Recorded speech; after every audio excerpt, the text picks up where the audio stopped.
You have 68 wins. You cannot 69 Mina. Hey everyone, it is the center of attention, Brittany Brooks, and you are watching Simply Reliable Studios.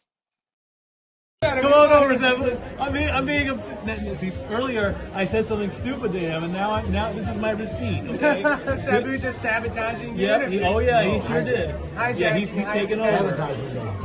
Hijacking is a better word. You're right. Good luck.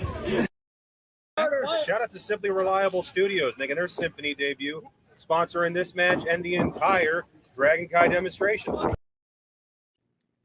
Heyo, this is Jack Cartwheel. You are watching Simply Reliable Studios. Say his name and he appears. I believe in Noah. I believe in Datula. The Meltzer of the multiverse. Who the fuck wants to compare themselves to another? How much of a mark do you have to be? You couldn't even pick a professional athlete. You went with a fucking journalist? Grow up, man. We just want to say thank you to Simply Reliable Studios for voting us as Tag Team of the Year. Of course. Because you know what they say, right? If you can't swim, you're bound to drown. Tonight, she is sponsored by Simply Reliable Studios from Orlando, Florida. She is everybody's favorite BFF, Izzy Marino. Nerds and geeks at heart, and I look at your style. You look like somebody that would regularly shop at one of my favorite stores, not called Hot Topic, but Spencer's. I'm a fan of novelty lights. You mentioned Hot Topic. It comes as no surprise to anyone that I was a manager at Hot Topic for years before I started wrestling. What's in your AirPods? You know, what are you listening to? Whether it's at the gym working out or when you're in the jacuzzi relaxing, like what are you bumping? So I tell everybody all the time, I love listening to strip club bangers. I find it weird that you guys are so excited about seeing the cup. For us, it lives here, so it's just like you just go down the street. I just go to the Hockey Hall of Fame and just go take a peek, take a gander of it. No, but they have it lives there, but it's not like you guys have won it in how many years? Take a look at Why? But why? But why do we have to go there? Quintanilla, is that your birth last name or is that a gimmick name? That is not my birth last name. Alejandra is my actual name. Quintanilla, I'm also, I love music. I'm always listening to music. I'm always dancing. And I've always been inspired by the late Selena Quintanilla. That's where I got the Quintanilla last name from. I'm the referee and the coach, and I'm like, you stupid idiots, and I'm constantly yelling at the TV. That is Jeff every single week during football season. Since the mid-90s, he's a Cowboys fan. Oh, I'm sorry. That is every week. It ain't changing anytime soon, buddy. Is it your year again? I know it's coming. God damn it. It's always your year. Gymnasts and cheerleaders have like eternal beef with each other. Yes, they do. Yo, no, that beef is real. I know. Remember you saying that you're a huge Disney and Harry Potter geek? Yeah. What's your favorite Disney movie? Hercules, hands down. I grew up watching that. Yes. Like, it's the best Disney movie. I will fight anyone who tells me otherwise. So I got into AW, I was less than a year in. Okay. I was maybe like 15 matches in. And so at some point I was wrestling more in AW than I like did on the indies. And so I was like, okay, I'm going against these top names and I've proven I can hang with every single one of them, so I am top tier. That's how it all came about.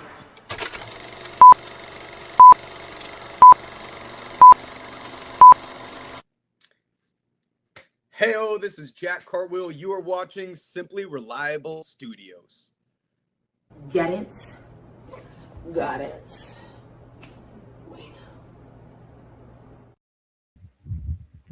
What is going on, everybody, and welcome to the moderated insanity that is known as the Shenanigans. It is I, your moderator extraordinaire, the Renegade of Wrestling, JJ Williams, but I am not alone. I am being joined by one half of the Canadian Army, the Canadian Connection. Referee Nick is here. Yeah. Referee Nick is here, and let's get nasty. Just get nasty. I'm ready to get nasty, but we have not had our guest arrive as of yet. So Worst guy ever. Waiting for him to see the link. You know, I'm sure he this will. is the thing that comes with an independent pro wrestler. Okay, I mean it's Thursday. It's right before the weekend loop. We know there's shows booked for the weekend. We may or may not be able to cover some of them, like advertised. The one he was supposed to be advertised on, he's unable to go to due to transportation issues, unfortunately. So shit happens. No You way, know? for real? Yeah. Oh, that's shitty. Well, it's it's not anybody specifically's fault. It just doesn't have a way to get there, so. Terrible. But we're waiting for Nasty Leroy to get here. Nasty Leroy, just to kind of give everybody a little bit of a backstory here. Nasty Leroy is a guy that we here from the Simply Reliable Studios met in the Spaces on X probably about a year and some change ago. Mm-hmm. Always popping into the spaces, whether it was Tribalism Free Zone, whether it was Rock and Ropes, whether it was Wrestle Collective, whether it was some random space we happen to be in. He just loves talking about professional wrestling as an independent wrestler. And we met him in the spaces. We got to know him. And so when we started doing interviews, it was like, well, who can we book next? Who can we book next? And we always kind of had Leroy in the back pocket there because we knew he'd be down and we wanted to get more of his story because amongst the things that we're going to get him to talk about today, he trained at the Nightmare Factory with Cody Rhodes and QT Marshall. So there's a lot to get into and unpack right there. But Poder Mania, that ball was rolling. WrestleMania week, that ball was rolling, getting all the people that were going to be booked on shows Mania week. And Leroy just wasn't going to be on any of those. So it was like, all right, well, let's keep tucked in the back pocket, almost in case of an emergency break glass type of thing. Like, we know we've got this dude because we're cool with him, right? So then GCW announced the Backyard Wrestling Show, and he was on the poster for it, the flyer. It's like, dude, now is as good a time as any. He's being advertised, promoted on the poster for Game Changer Wrestling, which is a company that we are firmly behind. Obviously, you see all the coverage we give GCW. Joey Janela Spring Break 9 won pay-per-view PLE of the year last year. Busta and the Brain got tag team of the year. A lot of love to GCW, right? Yeah. Hell, me and Walter were in a space about a month ago being hosted by Brett Lauderdale and getting to talk to and interact with Brett in an X space. So it just made sense. Like, this is the time to do it. Yep. So the anticipation has been there to talk to Leroy for a minute because now, a year and some change later, it's not as much interviewing an independent pro wrestler as it is getting to talk to a buddy because he's an acquaintance that we've made through the Spaces on X. It's like when we had Gino Rivera come on during the old open mic night days, and I know that was before your time, Nick, but Gino Rivera is a guy that Jeff and I saw training at the Santino Brothers Wrestling Academy in SoCal 15 years ago. Came onto the thing, gave us almost 3 hours of his time after a show, driving with his students in the car. We had Sam Knight last year, who another guy me and Jeff had known for like 15 years, ahead of his final match, in an era where John Cena's retiring, Goldberg's retiring, AJ Styles is retiring. Here's a dude that we knew. hanging up his boots as well and talking to him about his final match. So now Leroy coming on here is kind of akin to that. It's a dude we've known for a year and a half, getting to talk to him and get more in depth with his story. Yeah, it just makes sense. Yeah. And I do know he has seen the message. I just clicked over, so it shows that he's seen. So hopefully he's not going to leave me on red, and he'll be popping in here momentarily, you know.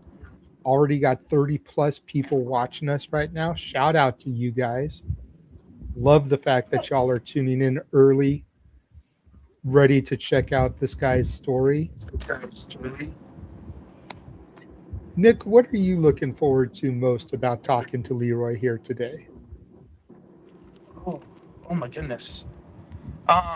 Like, is there one facet of his career that you're really looking forward to getting into, other than, of course, your signature question about a pre-match, post-match meal? Like, listen, you know what? Some of our guests have been ready for it. I'm quite impressed. Well, I think that's partially due to the fact that there's another podcaster that asks people their Waffle House order. Yeah, and I mean, we don't mean. Listen, I don't want to hear people being all like, "Nick, you're such a biter. Malcolm does it first." We know Malcolm does it first. Malcolm does the Waffle House. And Malcolm is specific. He wants to know a specific thing. And with that being said, the man of the hour is here. Ladies and gentlemen, it is time to get nasty. Here is Nasty Leroy. Shit! Oh shit! We're about to get nasty. What's going on, everybody? What's going on, bro? You know, just I was literally getting off of business call with somebody else. Sorry I'm late, but you know. No, you gotta make that money though. You gotta make that money though.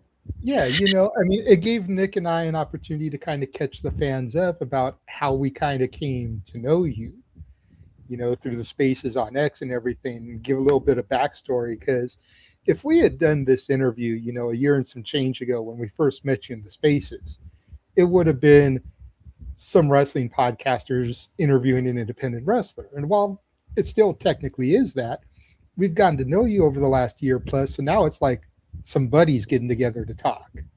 You know what I mean? It's like, so just giving the people a backstory as to how we came to get to know you and everything. So don't even trip about showing up late, bro. Game recognized game, and you got to make that money, right? So yeah, you know, some potential big stuff on the way, you know. Cool.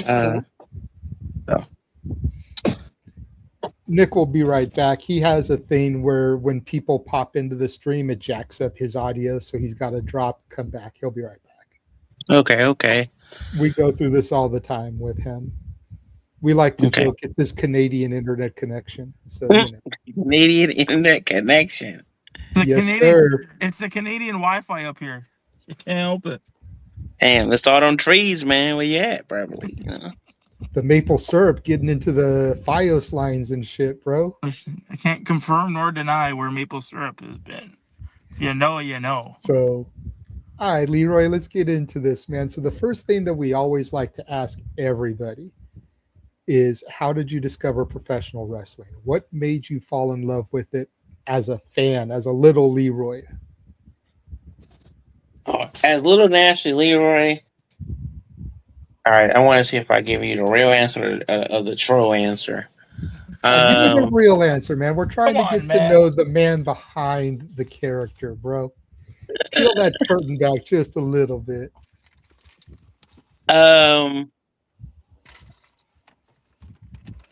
Okay.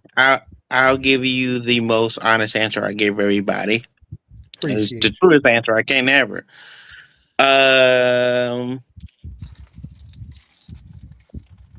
I found professional wrestling around, I think it was around like 97, 98, probably, give or take. I know that when my first, and people may think this is just, I'm saying this because I've always been anti WWE or whatever. I found professional wrestling because of ECW. I was a kid that grew up in a group home. I don't know my actual biological parents. I know like my cousins and I have brothers and stuff. Ancestry.com and all that. But growing up in Philadelphia, I grew up in a group home. I grew up with a lot of kids that I was, we was close, but we wasn't super close. But we fought for the TV every day, and like I never. So the whole thing is when you grew up in the '90s, you probably love wrestling and you probably love the Attitude Era. I really didn't like WWF wrestling at the time, but actually when I peeked into it, I think the only match that I went to live was like early Stone Cold when he was facing Savio Vega. That's all match I remember off the top of my head, but I wasn't like really curious to know about it. So I always say like I found wrestling during a commercial. So when ECW had a commercial, they had I remember like it was yesterday. It was like come see the most extreme underground wrestling, renegade wrestling, known to man, extreme championship wrestling. And ever since then I was so intrigued to know what this, underground organization was and what they was promoting it as and stuff like that. So I got to go. So I got to get my Guardians to take me to. Well, the Guardians. They took me to a show, but the bus had broke down. Then we went on a train, and to the biggest of the little kids, we went to the ECW arena. And I was probably like the youngest kid. The oldest kid was probably like 15. It was probably like it probably was. It was the best experience at the time because I had never seen anything like this. How I've old always did you think that you were at the time? I would go with 8, but I can't say it. I would probably say 8, 9, around that area.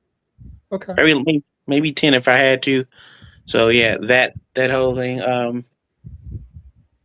I remember Bully Ray coming up to Bubba Ray at the time was coming up to me and it was like, he was pushing everybody and he was like talking shit to everybody. And like, some kids grew up with their parents and they can't cuss and everything like that, right? I didn't have that problem, so they let me cuss all the time.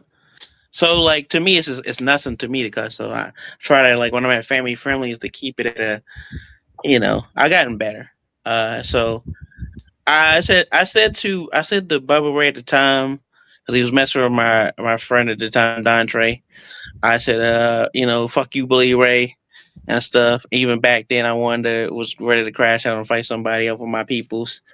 So yeah, the whole organization, I just liked it. I wasn't a fan, but I liked it. I liked that I thought it was cooler than what it was on TV. Years later, I know it's a long ass explanation. Years later, I get adopted by my current family I live with, or not live with, but I'm a part of. And my brothers, Jonathan and Theron, was big Stone Cold, big The Rock fans. They like all the other guys on WWE and stuff, and like I couldn't turn away from it basically.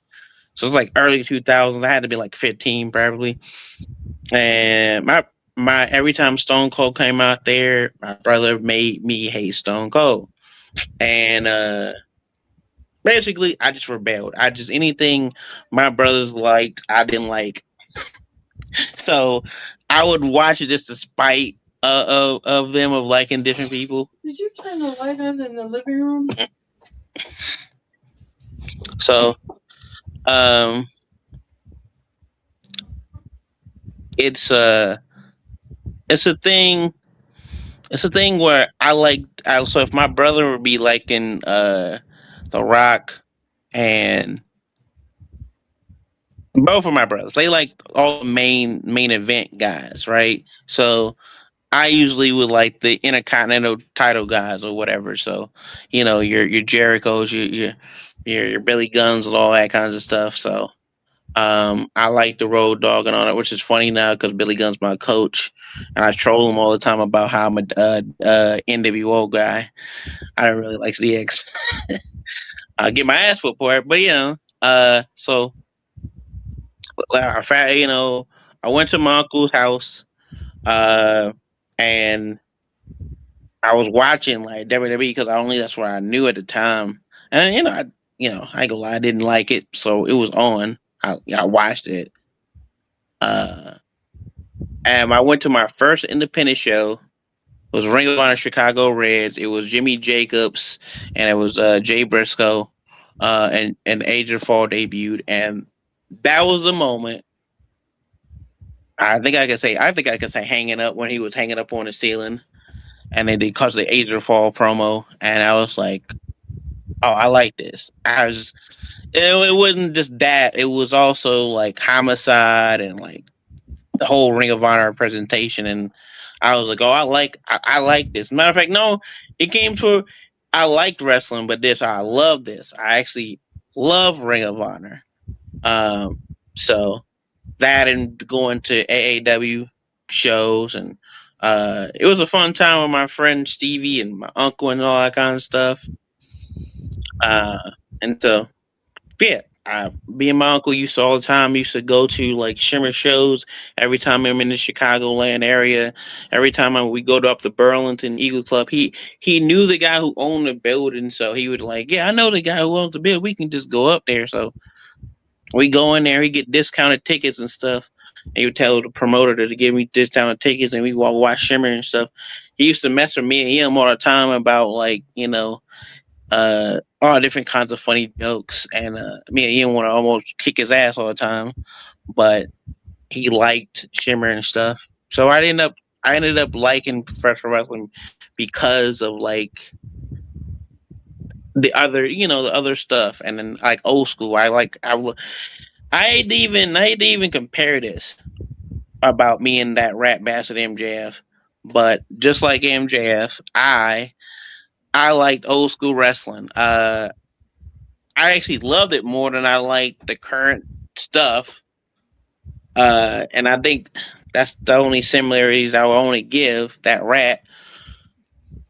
That I liked. Oh, I never seen Flair. I never seen Dusty. I never seen like the territories, and I thought this was like the whole nother world that I just like. My uncle just put me on. Like, of course, and if anybody watches me, that's like you see Homicide, you can see Cole Cabana in my style because I know his fucking style, and you can definitely see Dusty Rhodes because like people that caught my attention, Flair, of course.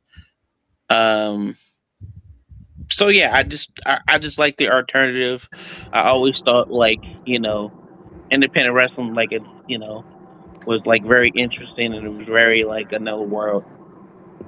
And that's what made me want to be a wrestler. Like maybe want to go to like different places like they went and shit. So.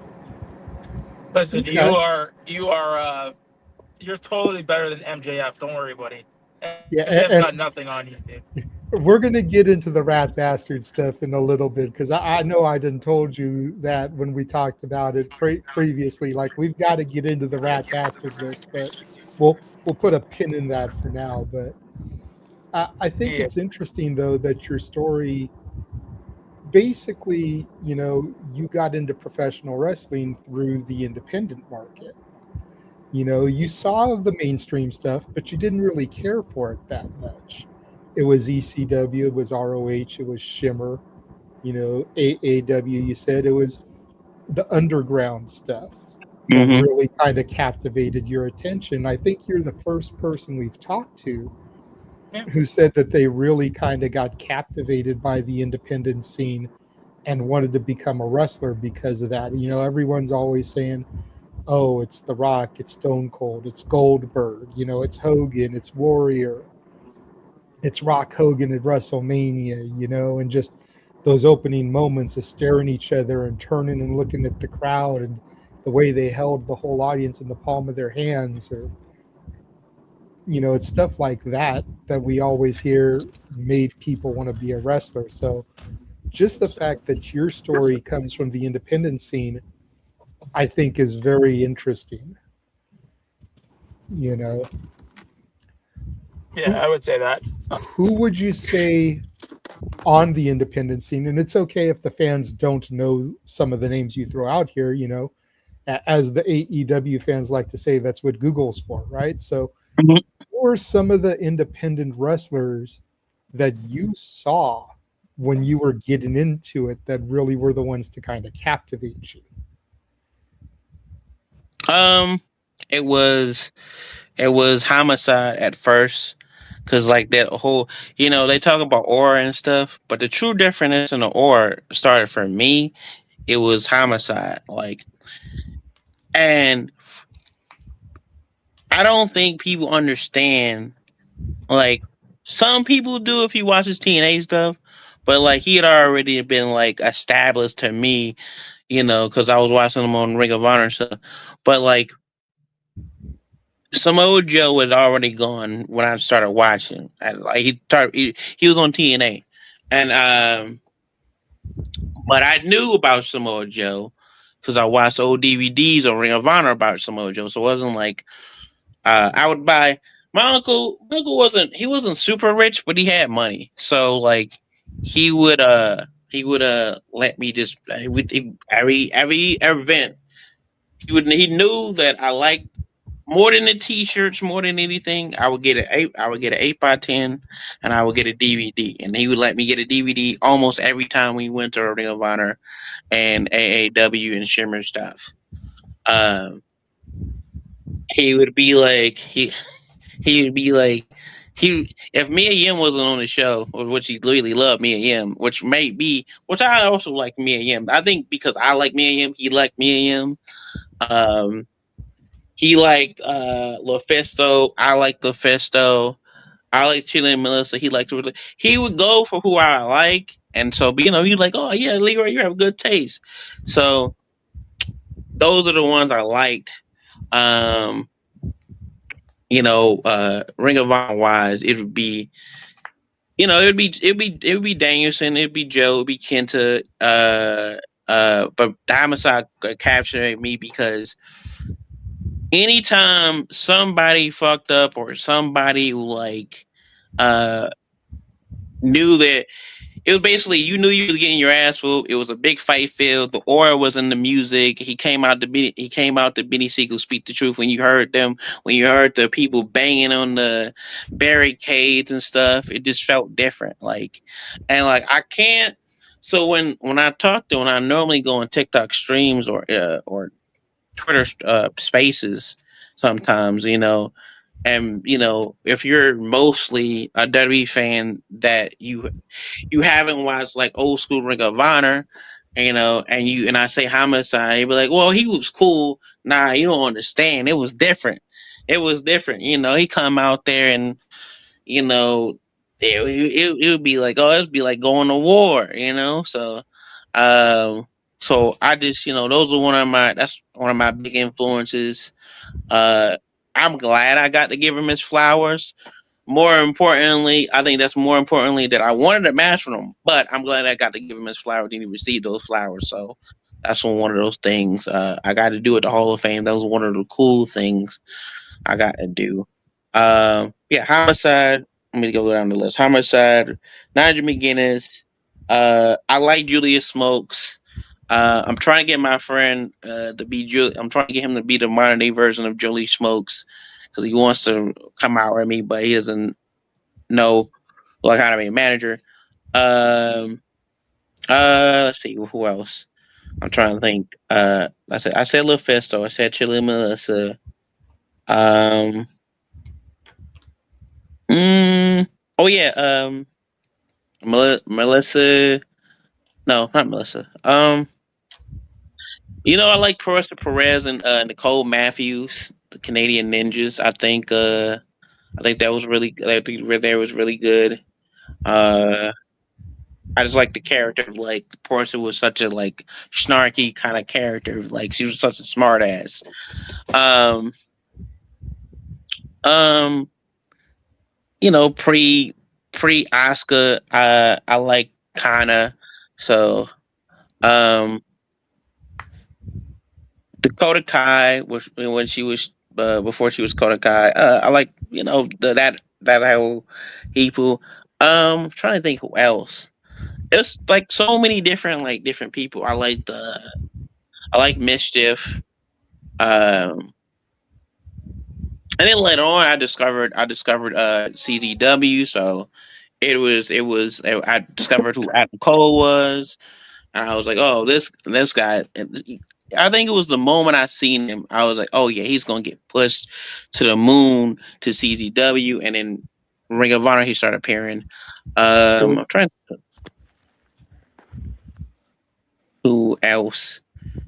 Oh, Kingston. Kingston became one of my favorites because he just seemed more real than a lot of people at the time. Like his rivalries felt real. Um, I'm trying to think who else. Yeah, and then like I said, Coca Banner. Coca Banner's been my favorite for I think for years. I can do his move set like it's nothing. Um, so those are mine. I mean, those are some good lists. That's some good company. Yeah, definitely. And coming up, watching a bunch of wrestling in the SoCal indie scene, like there's a lot of names you named that I'm not familiar with, but like Colt Cabana was a guy that was around a lot for me. I was actually there for match 1 of the 7 Levels of Hate with him and Pierce for the NWA title. Samoa Joe, obviously, SoCal boy, saw him kind of coming up in Ultimate Pro Wrestling and PWG. Same with Christopher Daniels, Frankie Kazarian, more SoCal boys. Claudio and Hero, the Kings of Wrestling. Yep. Can't forget Ruckus. Ruckus was one of my favorites. And Ruckus is Watching still doing it, man. Like, dude is still going. I love it. I'm trying to think who else. Like, so when I caught on to CZWs, I was I always tell people like this on lives that I was kind of like tribalistic back in the day in the sense of like when Ring of Honor and CZW was going at it, I was going at it with a lot of CZW fans. So I was waving my flag for Ring of Honor and shit like that. But then, like when that shit was over, I started watching and I was like, "Oh man, they got good people. Oh man, who's this Air Fox guy? I gotta check him out, man. I gotta." So, so yeah, that Danny Havoc. I'm trying to think who else. Tremont is always be my favorite. I saw the way they was building him and the way he was earning respect and stuff. But yeah, I think those are like the guys that I like, the girls and guys that I like. So and then I got into international stuff. So yeah, I mean, one of the questions that I'd like to know, and I think a lot of the fans might, who came up with the nasty gimmick? Like, was that you? Was that all your brainchild, or did you have help coming up with that gimmick? Why did Nasty Leroy, or the nasty part of it come to be? That was a combination of my friends. But my main friend. So it was two friends of mine. And like because he's not gonna watch this, but I'll give him credit anyway. He says I don't give him credit. My friend that was known, well, he became known in the general zone as the belt guy. But his, you don't want to say it, but I'm gonna say it. His name is Dwayne. So my friend Dwayne, and my friend Richie was at the time there was a viral moment of like a lot of people going viral, and so they wanted me to be viral, and so my name is Leroy actually. So the nasty part, because I ain't gonna lie, it was a lot of drunken nights. It was a lot of partying, and I was, I get a little, I be doing dances and stuff, and yeah. So I also have I have a temper, so I think that's also the core reasons of, and then also women just trying to like disrespect me on the list of like underestimating me of I can put it down in the bedroom basically, and I had to just tell them, and I humped the table one night, and it was like that was one of the reasons. But yeah, it's a commanders of things of like they did it as a joke, because it really was like a joke, and it was like because they like to be dickheads. I'm not gonna lie. About everything, but nah, it was a command of things. I have it was the thing of the ladies underestimating my bedroom abilities. It was I have an attitude problem. When I was drinking a lot, not that I wasn't drinking heavy, but drinking a lot of times with my friends. It was a combined of a thing, and I have an attitude problem. So I think one night, my friend was like, he was like, "Oh, you just got a nasty attitude, huh? You just, And then and also they did also joke around and say it like, "Oh, they go Nasty Leroy," and I did not like it at the time. I did not like it. I was like, y'all just trying to make me out to sound like I'm a porn star, or I'm out here peeking in the bushes or some shit. Like I ain't like that shit. Like I didn't like using the name Leroy, because I just started using my first name. A lot of the times people know me as, my friends knew me as, but I just didn't like the name. I didn't like the name Nancy, but I didn't like the name Leroy. I always didn't like the name Leroy. My dad gave it to me when he changed my name over. So it's just a command of this stuff. But over the time I started it, my friend was like, I'm gonna make you like this name. You're gonna come around to it. And I think I came around to it, to be honest, to completely honest. I came around to it when like a girl came up to me, was like, "Hey, why do they call you Nasty Leroy?" And it was curious to why I was being called Nasty Leroy. And so that was just a door open to getting with the ladies at the time, one of the ladies. And I was gonna say, did you tell her you want to find out? Like, how did that conversation go? Come on now. I mean, I say that. That's what I said. I said, that's for you. That's for you to find out, and let's explore it. There you go. That's what hey man, it is what it is, buddy. Sometimes you gotta let them know it happens. Also, I haven't said this story. I haven't shared this story in a while. It also spans off of a story of. I know we don't bring it up. I know we don't bring the story because I've told this like 1,000 times because of the Janela Zone and Joey. But it started off of me getting baby birded by this older chick at the time when I was in my early 20s. So she baby birded cum in my mouth and shit. So that's also the story. Yeah. Jesus. Yeah. So all of that, Nick. Yes. Listen, buddy. Listen, nobody said this was a rated G show. Just let everybody know. If everybody's coming in and being all like, what the fuck? This is not rated G, okay? This is rated, you don't want to know. There's a reason why our flagship show is called The Shenanigans. You never know what's going to unfold here. You never know what's going to unfold. So, I mean, get away from that topic to kind of go into something else. Talk to us. So, you got into wrestling, because of the independence. You loved it. You got, from all these people. What was it like then, your journey to the Nightmare Factory and being a student there? Like, well, how did that journey kind of happen? And, like, tell us your experience at the Nightmare Factory. I was training. I was training other places. I was more like a gypsy of just training other places. I was training at Fox's for a little bit, and then I was training at Robert Gibson's. Uh, I was at Roberts one day, and I heard people was talking about, the Power Factories come down here. This was before it was the Nightmare Factory. So, the Power Factory, the Power Factory, the Power Factory. Once I hear something like 2 times, I get kind of interested, or three to 2 times.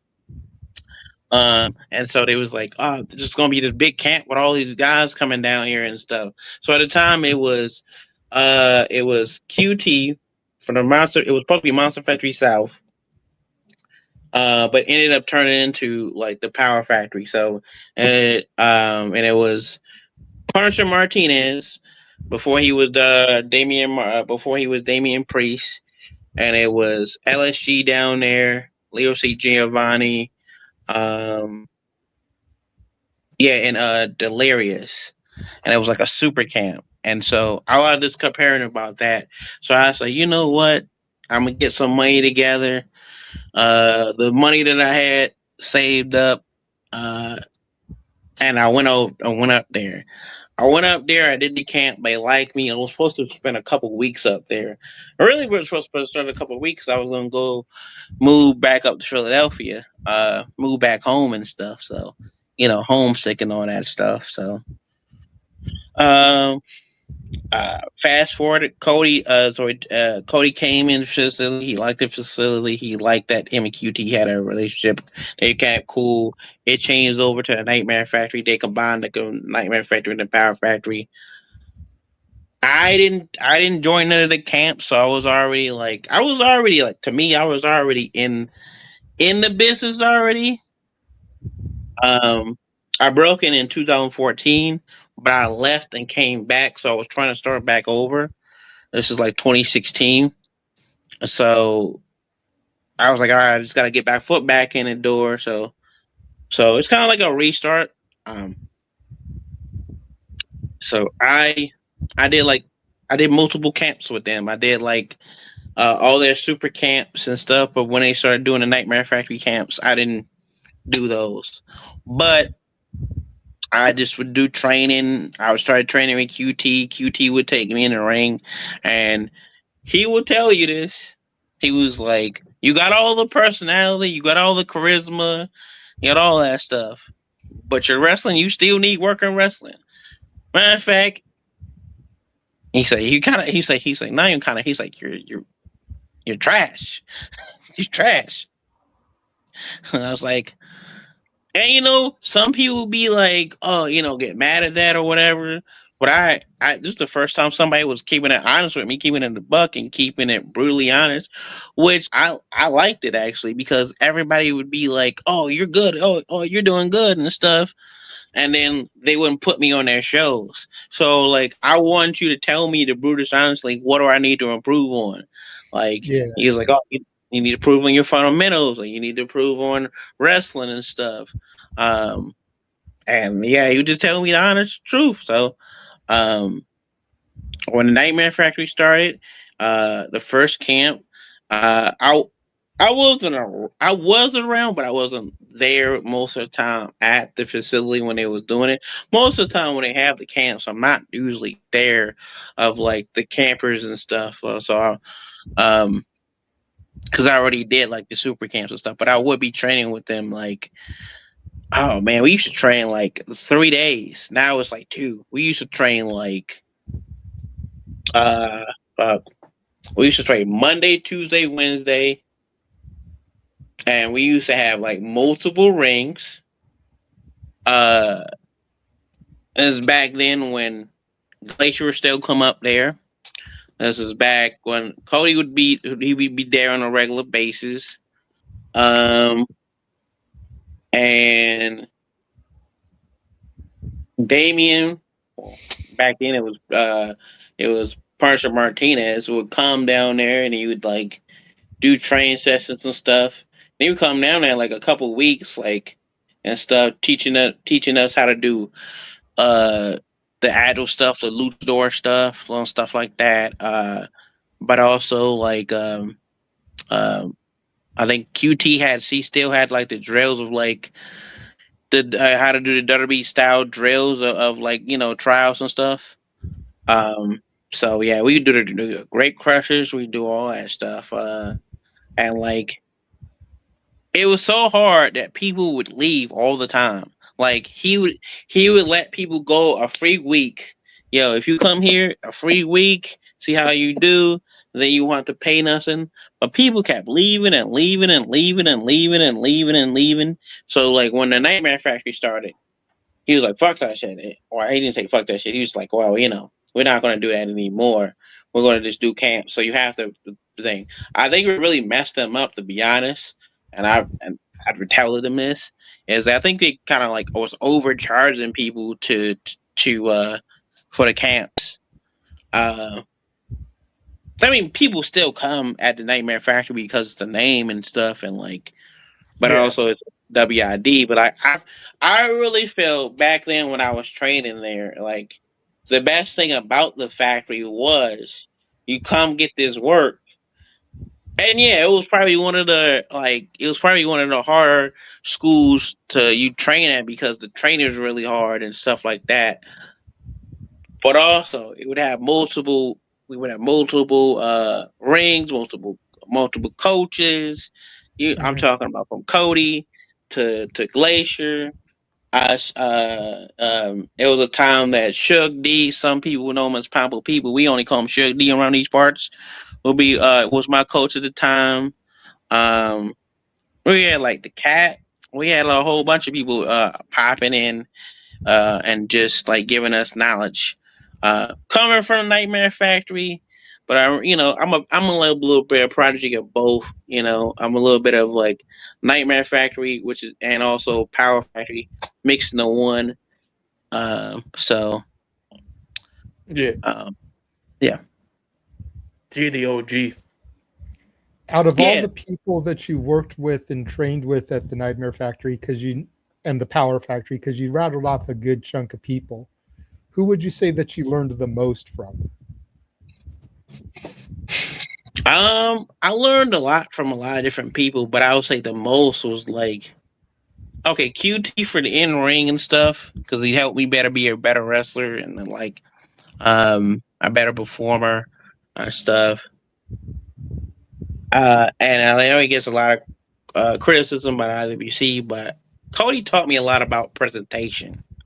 Like I wasn't a big presentation kind of guy. Like I ain't gonna lie, I was like other wrestlers. I would show up in my hoodies and stuff and my pants, and I just be like, I'm just gonna do this.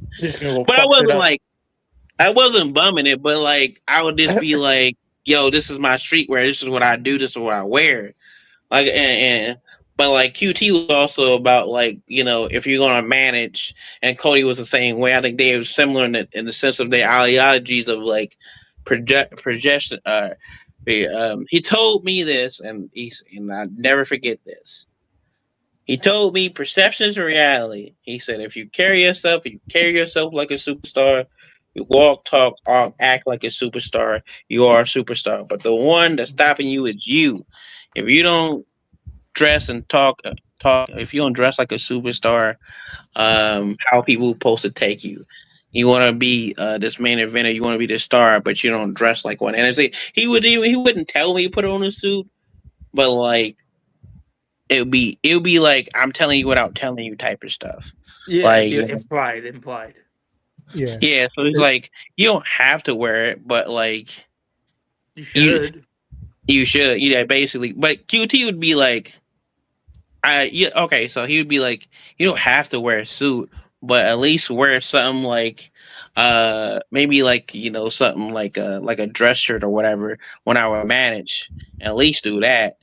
And he's like, just that this looks better, and it's just being a manager and stuff. So and at first, because when people tell me to dress up in suits. I never was really like, fuck, I gotta wear a suit. Yeah, But fuck those guys. yeah, it's almost like very like anti-establishment and stuff in that sense. But It's the old saying, dress for the job you want, not for the job you have. right. I think what I think really what it was is like what made me realize that is when my uncle told me this. He said, "Well, you just gotta wear a suit," and I wore a suit, and like people look at you differently, like really do, or you don't even have to. Not really just not just the suit, but if you're dressing up, they look at you differently. They like, oh man, looking fly, that's not like you standing out. Especially if you just have a shirt and some pants, you just have a dress shirt and pants. But if you put that together with a sports coat and you have some and some dress pants, some loafers, they'd be like, oh man, you're looking clean, looking like a real superstar. So, 100% there, 100%. See, people I are will say listening to this. Go ahead, Lee. I will say this. I learned a lot from Cody presentation wise.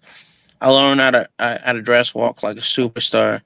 Also, I learned from Shug D international stuff and international wrestling and British technical wrestling and stuff like that.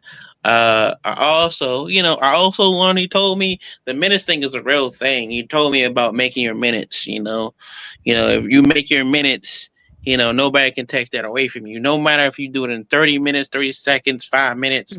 He told me about TV wrestling before I started. When I started working TV, it was more easier because they told me about it. He was like, "You're not going to get as much time as you think you're going to get." They would be like, "Oh, they're getting 3 to 5 minutes mostly."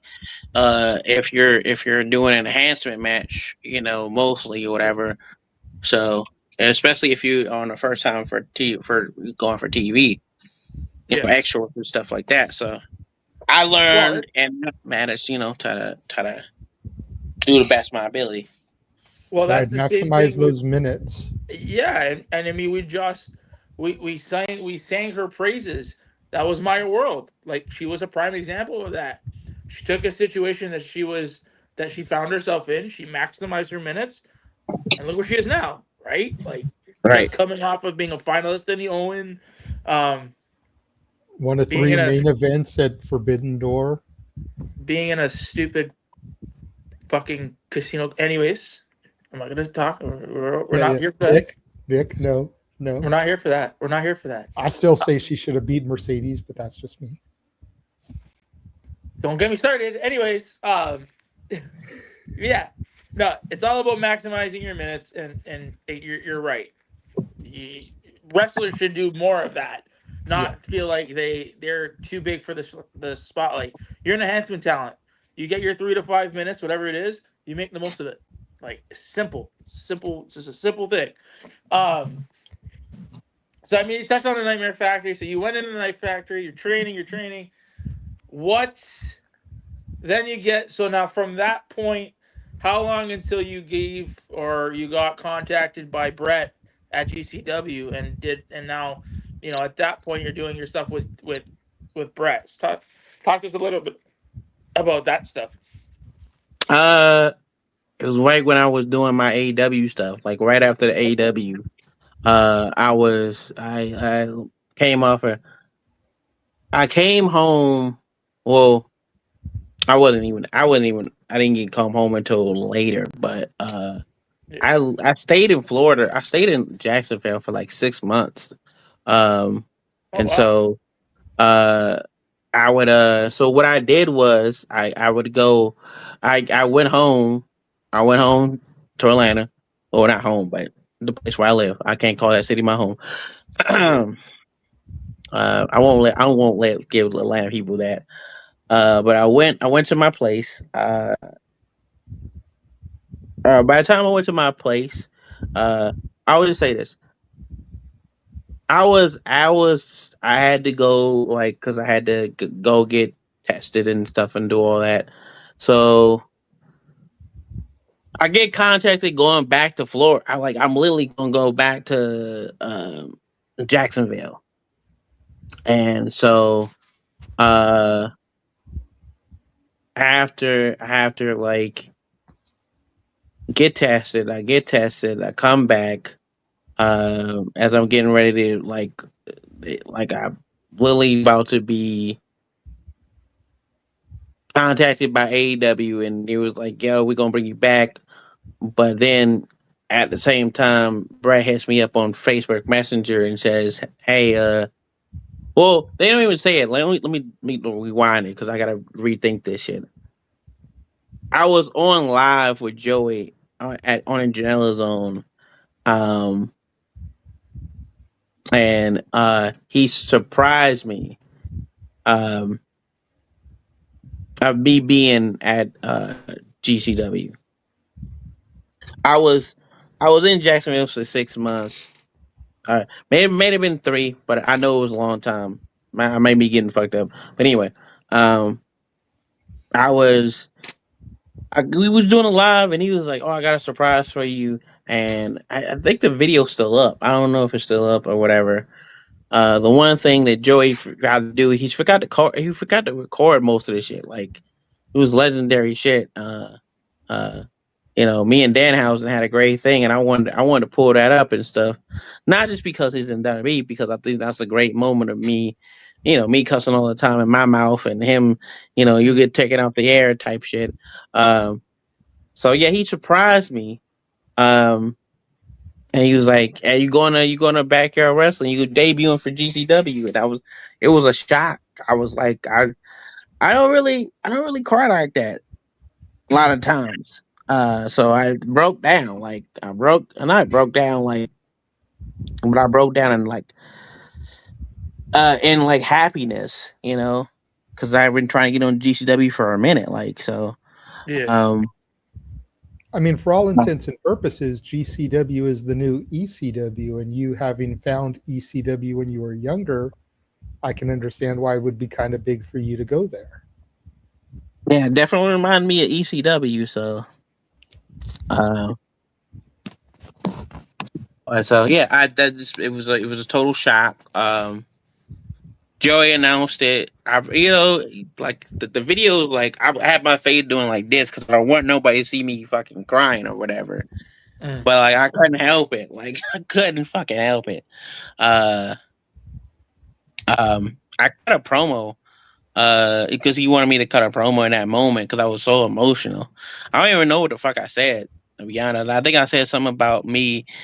I think I said something like, whoever's in the ring, I'm kicking everybody's ass. Whoever the opponents I am, I'm kicking all that rat bastard ass or something like that. I don't even remember. It's been some time, but probably because one of my best promos of my career, probably,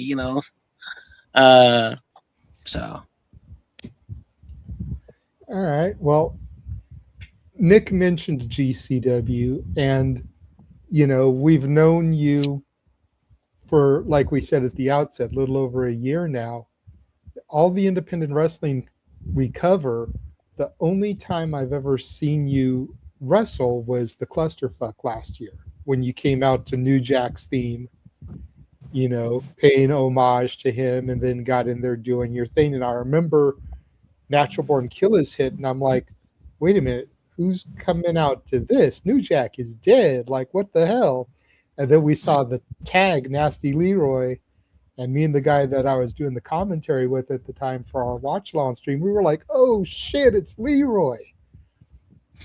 So I say that to say, since you're not on a whole lot of the GCW shows, for whatever reason, where can people find you these days? I know you do 1FW, but talk about some of the other companies that you work at or for or have worked for, where people can, try to find some Nasty Leroy matches. Okay, so Nasty Leroy matches is scattered all over. I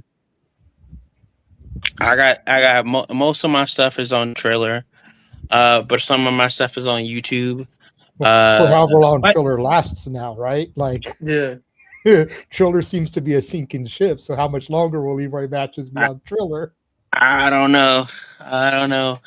I like have like 4 or 5 matches that are on Triller. Oh, not Triller, but on YouTube.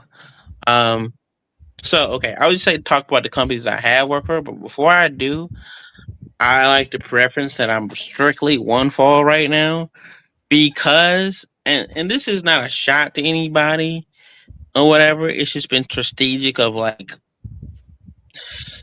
not because I'm not getting booked any places, but like I'm in a stage in my career right now where I'm not going to just like and this is also the GCW and this is no disrespect to Brat, but like if you're not making a priority to get me travel or you're not making a priority if you want to book me but you don't want to pay for the travel, I'm not coming over there. Like I used to fly for places and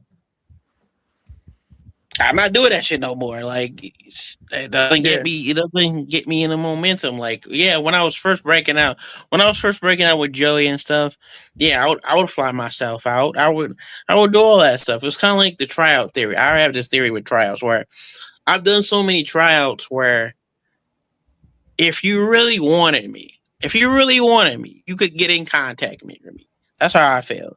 And like I used to not feel that way. I used to be like my friend would used to tell me like you gotta want to make you want them and they're gonna make it come to you and I used to be like no I gotta hit them up but every time I hit them up it's on red or they seen it and we're not going through that. I'm not going through that anymore. So I always tell people like if you want Nasty Leroy or the future character that I'm working on, if you want that person you can contact me, and I used to have a manager.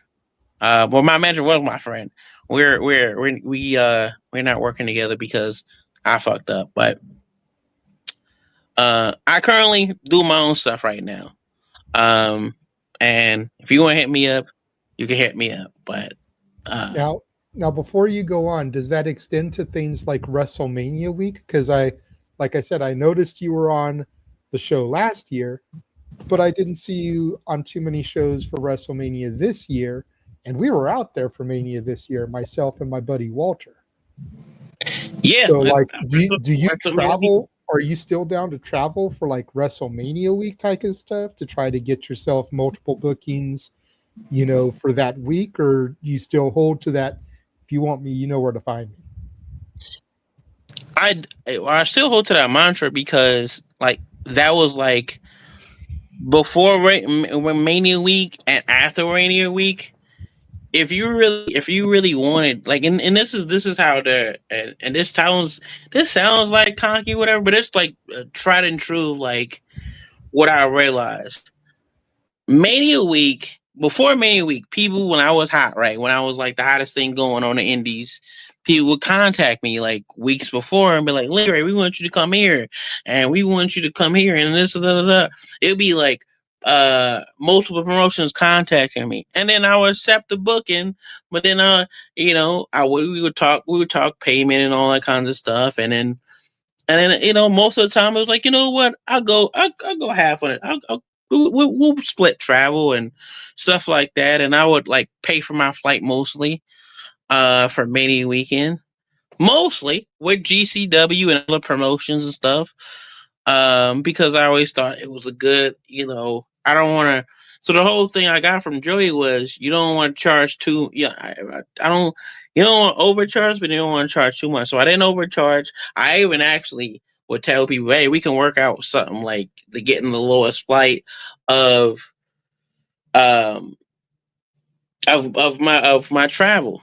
And I normally used to talk about this shit on public, but it needs to be known going forward because I want people, if you're promoting, you look at this and you're thinking like, oh, you're too good to work this place, or you're no, it's not. It's just I've gotten like a real, it's funny, a real nasty reality of if you really wanted me, you would get me though. Like, if you wanted to bring me in, you could, and I would travel by car. I would travel by plane, and it even happens on Mania weekend. Like even before Mania weekend, people was like, "Oh, Leroy, we want you to come in. All right, we'll pay you this, but you got to get your own flight." And I'll be like, "All right, cool." But then at the same time, bro, this is like when I was making good money, and I'm still making good money, but this is like when I was really, really making good money in the pandemic, so I wouldn't mind getting a flight or whatever, so it'd be all right. It's not as much as I used to be making now, but I'm still making a good amount of money of multiple incomes that I have. But I'm not gonna like if you. This is the whole thing I use. If you're flying in Shotzi Blackheart, right, and I get it, she's a TV star, all that kind of, that's totally different, right? If you're following, we use these three people. If you're following in Shotzi, if you're bringing in Effie, if you're bringing in Joey, if you're in you like, oh, you know what, you could get a flight, Leroy, then you really don't value me as a commodity that you think you say you do. And to be honest, I'm not going to just settle for just being somebody's third or fourth choice, of like, I have to get I have to get this, like I'm like 3 years in. I'm going in my 11th year of my career as like, I'm in my 10th year, 10th year going to my 11th year. And it's going to a point where I got to know my value somehow. Like, people be like, I'm not gonna, and I really hate going over like business stuff, but this has to get out there.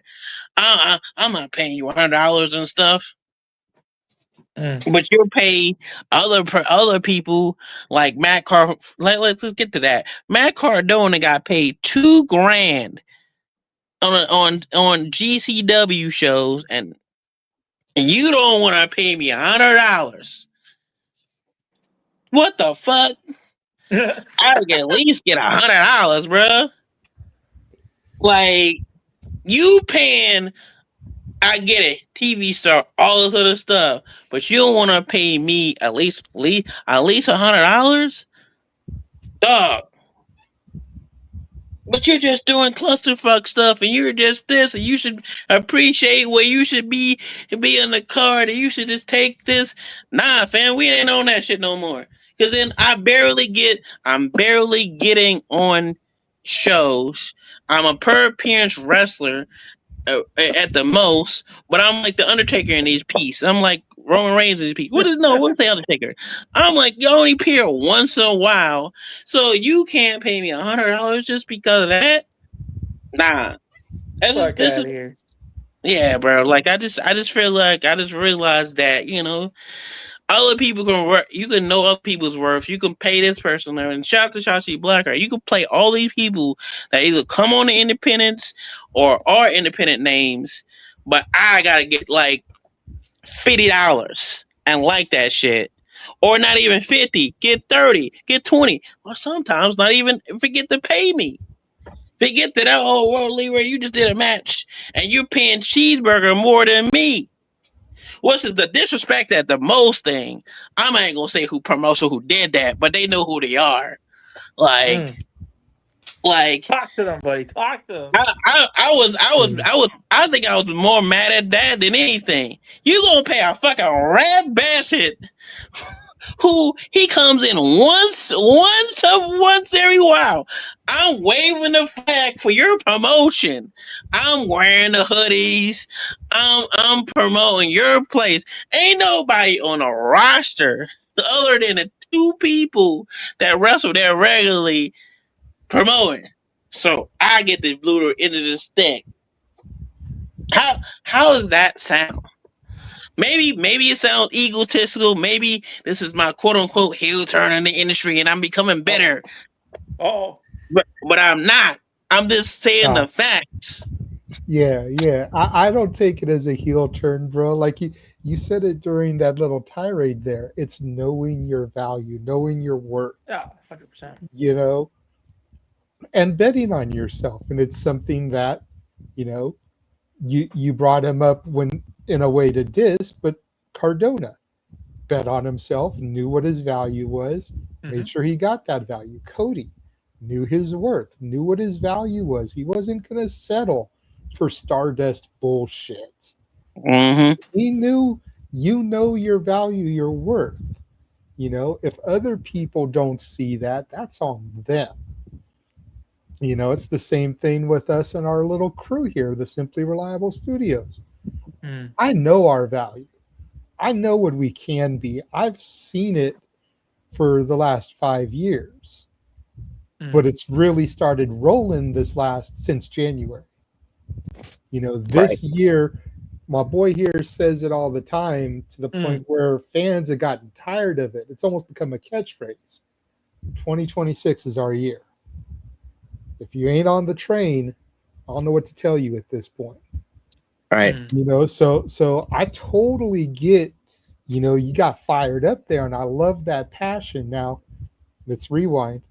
Talk a little bit about 1FW, your home right now, and talk about some of the other companies that you've worked at where we can maybe find some of your matches. And then we got to get into the Rat Bastard thing, because you've brought up Rat Bastard now a couple times. We're definitely gonna have to get into that. But let's talk about 1FW, your home.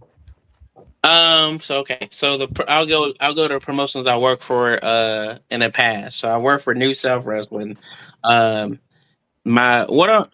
give this to Adam Priest. Even back then I couldn't, because to me he was a rat bastard.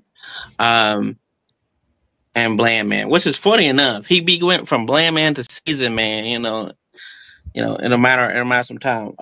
So me and Adam Priest, New South Wrestling. I work for New South. I work for New Texas. Over in, I think now in Austin. They used to be in Houston, but Austin area. I worked for District Championship Wrestling. I worked for Wrestle Pro Alaska. I worked for Action Wrestling, Platinum Championship Wrestling. Trying to think what else. Who else? Like I said, mostly GCW stuff. The spring breaks in the clusterfucks and the backyard wrestling. You can check my stuff out, or Backyard Wrestling 2, I think it is. Backyard Wrestling 3.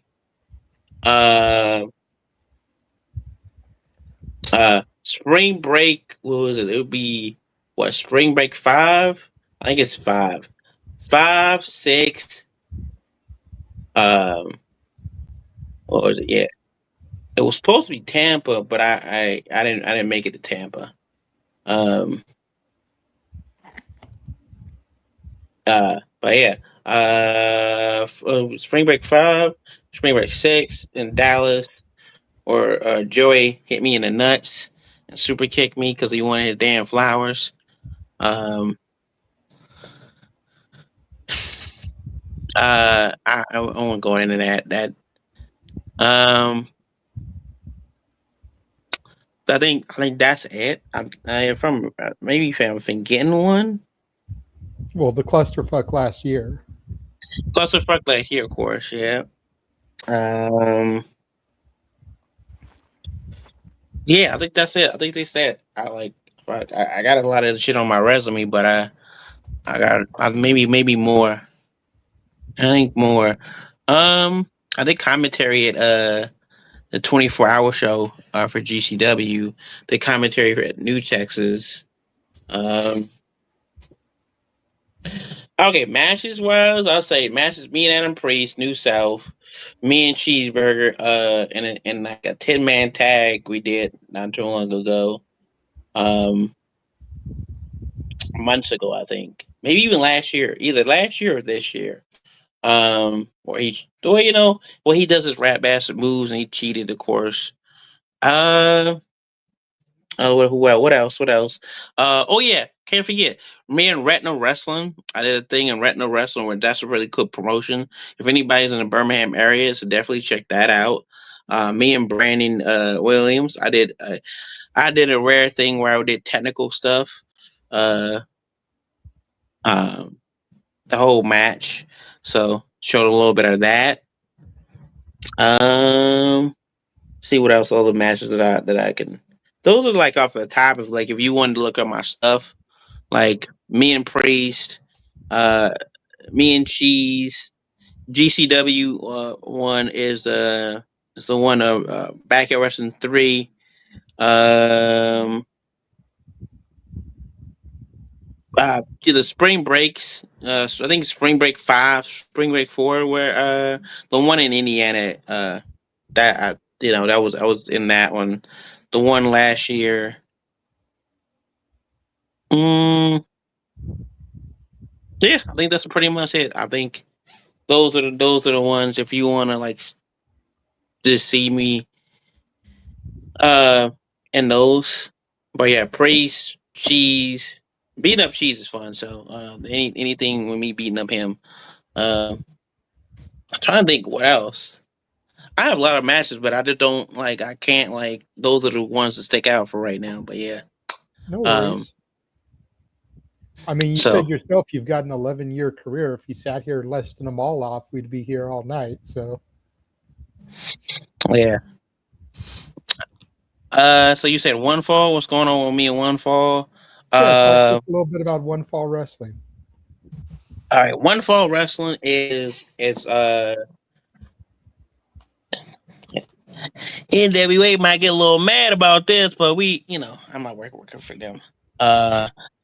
It's what NWA was supposed to be, but better.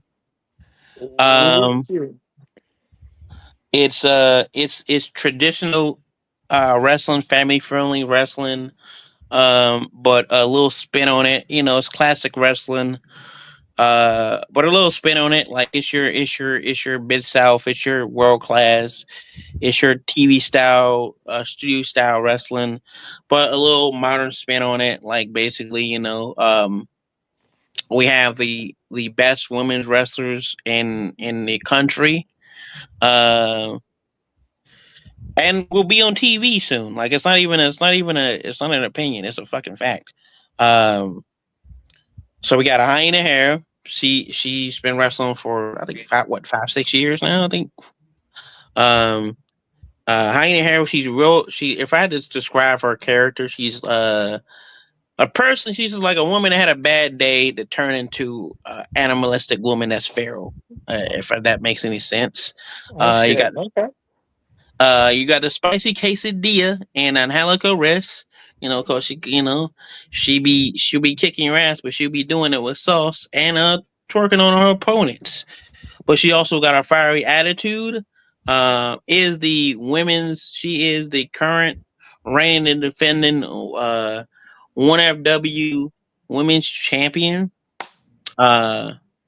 We got Mantis Parker Lee. He's a party guy. That's what they tell me. That all I can say, he's a party guy. But he might get inspiration from Magic Mike. He comes out dancing to some songs and stuff. We got everybody's.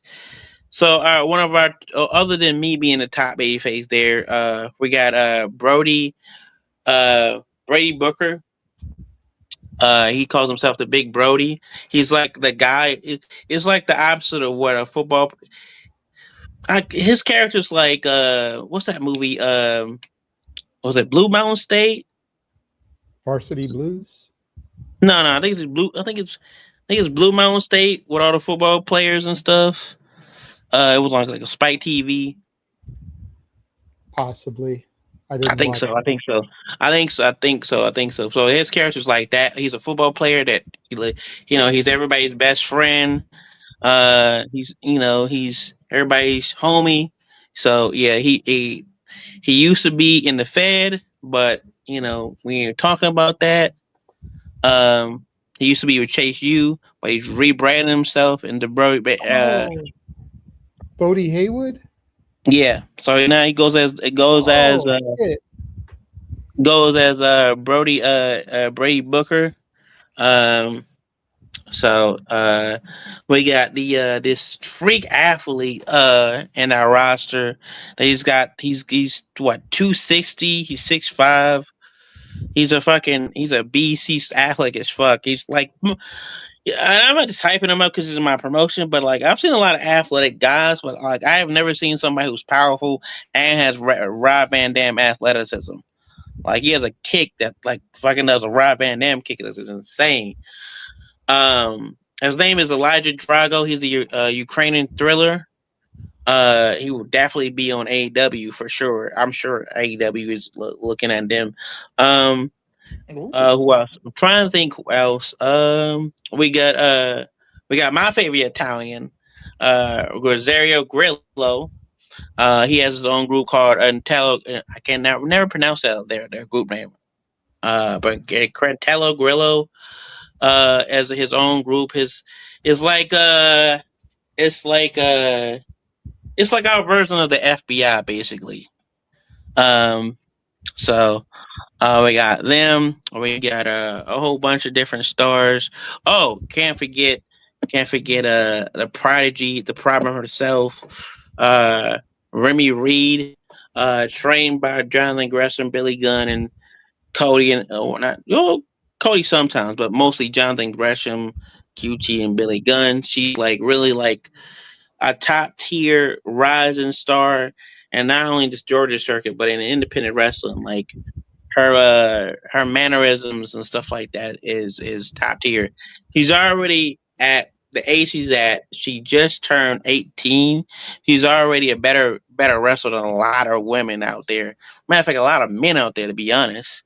When you train by one of the goats in Jonathan Gresham, your shit is like this. Your shit is yeah, pretty good promo. She's always improving. So I'll say look out for her. If I had to recommend a match, would be the first time we was doing our TV show. Is her. So it's Remy Reed, an Alika Rest, is Hyena Hera, and Robin Renegade in a 3-way dance, triple threat type of action. One of our first, I think it's like our third episode we do. That was on Triller, but now it's on my AEW. So, some people say you pay for it. I'm not paying for it. The perks of being that man. But yeah, that's the match. One of W Championship, the first ever championship. So, and in our current episode, we have like Remy Reed and Angelica Riss in a steel cage. So our recent one on my AEW. But yeah, our thing is we're more to the community. We're more community based type of people. We really support our people. They support us. We run in the Watkinsville. We went Watkinsville, Georgia. Who else we run? We run in Jefferson, Georgia. We basically run all over the state, to be honest. Gainesville, we do a lot of shows there. Our main TV taping place is in McDonough, Georgia. At the we got our own arena called the 1FW Arena.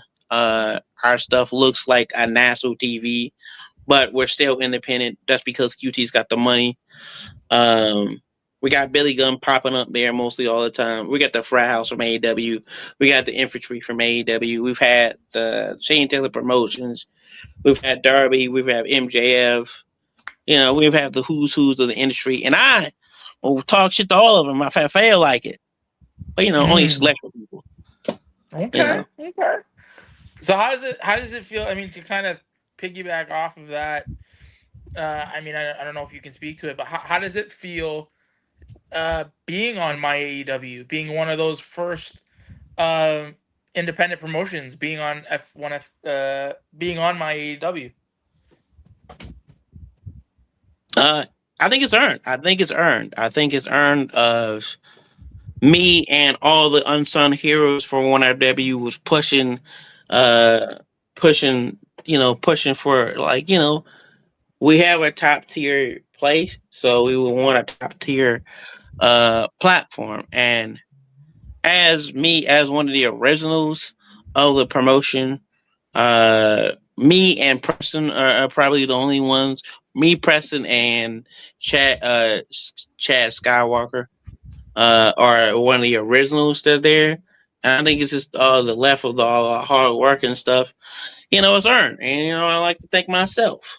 And I like to thank me putting on the back because my back is tired and I gotta get a chiropractor because shit hurts. But no, in all seriousness though, it's really I think it's great. It's a great thing that we don't have to be shut in the corner of like, yeah, we're really that good independent thing, but we're sneaked down in the corner.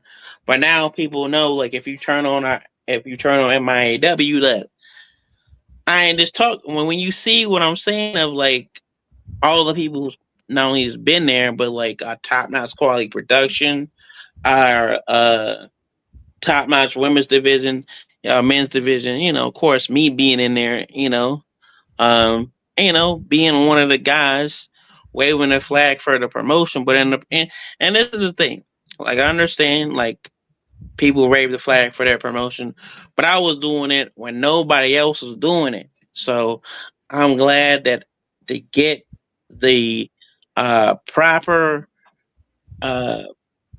congratulations for not only just my hard work, for QT's hard work, for Jack Jameson, who's behind the curtain most of the time, for who else? Like all the ring crew guys that's been like helping and stuff.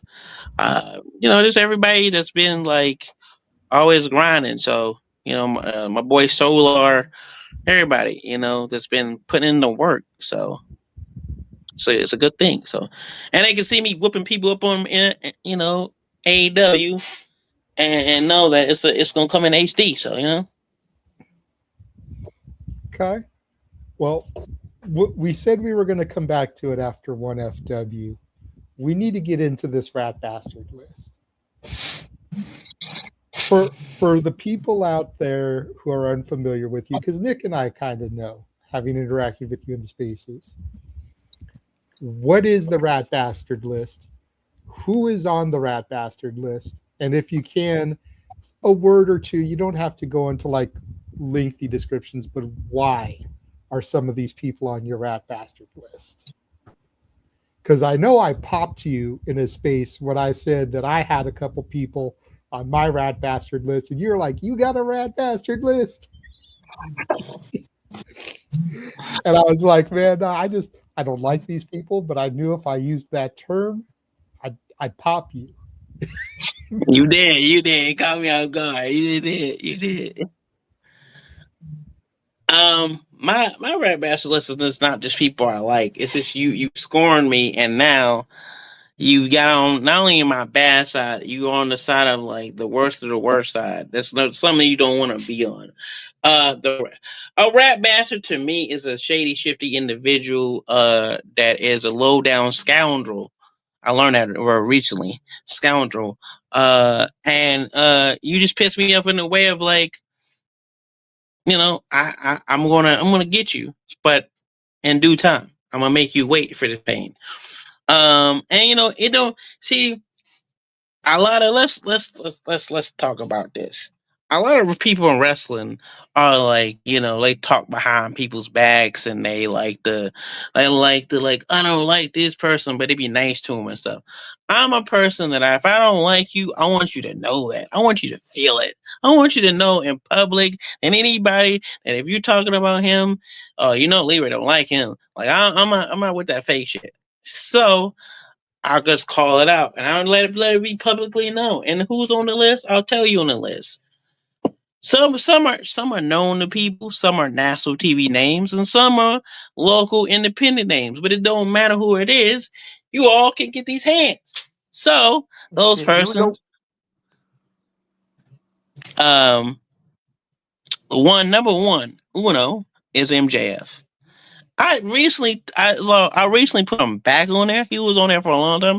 Then I took him up because I was doing other rat bastards.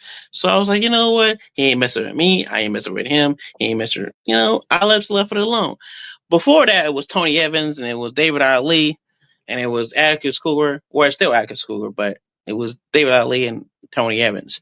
But on the list is MJF, Tony Evans, Cheeseburger, Agus Cougar, Charles Mason, David Ali, Tommy and Vince. Well, you know what? Now putting it on there. Let me just say this. Now I wasn't gonna put them on there, but I'm gonna put them on there since you've been ignoring me.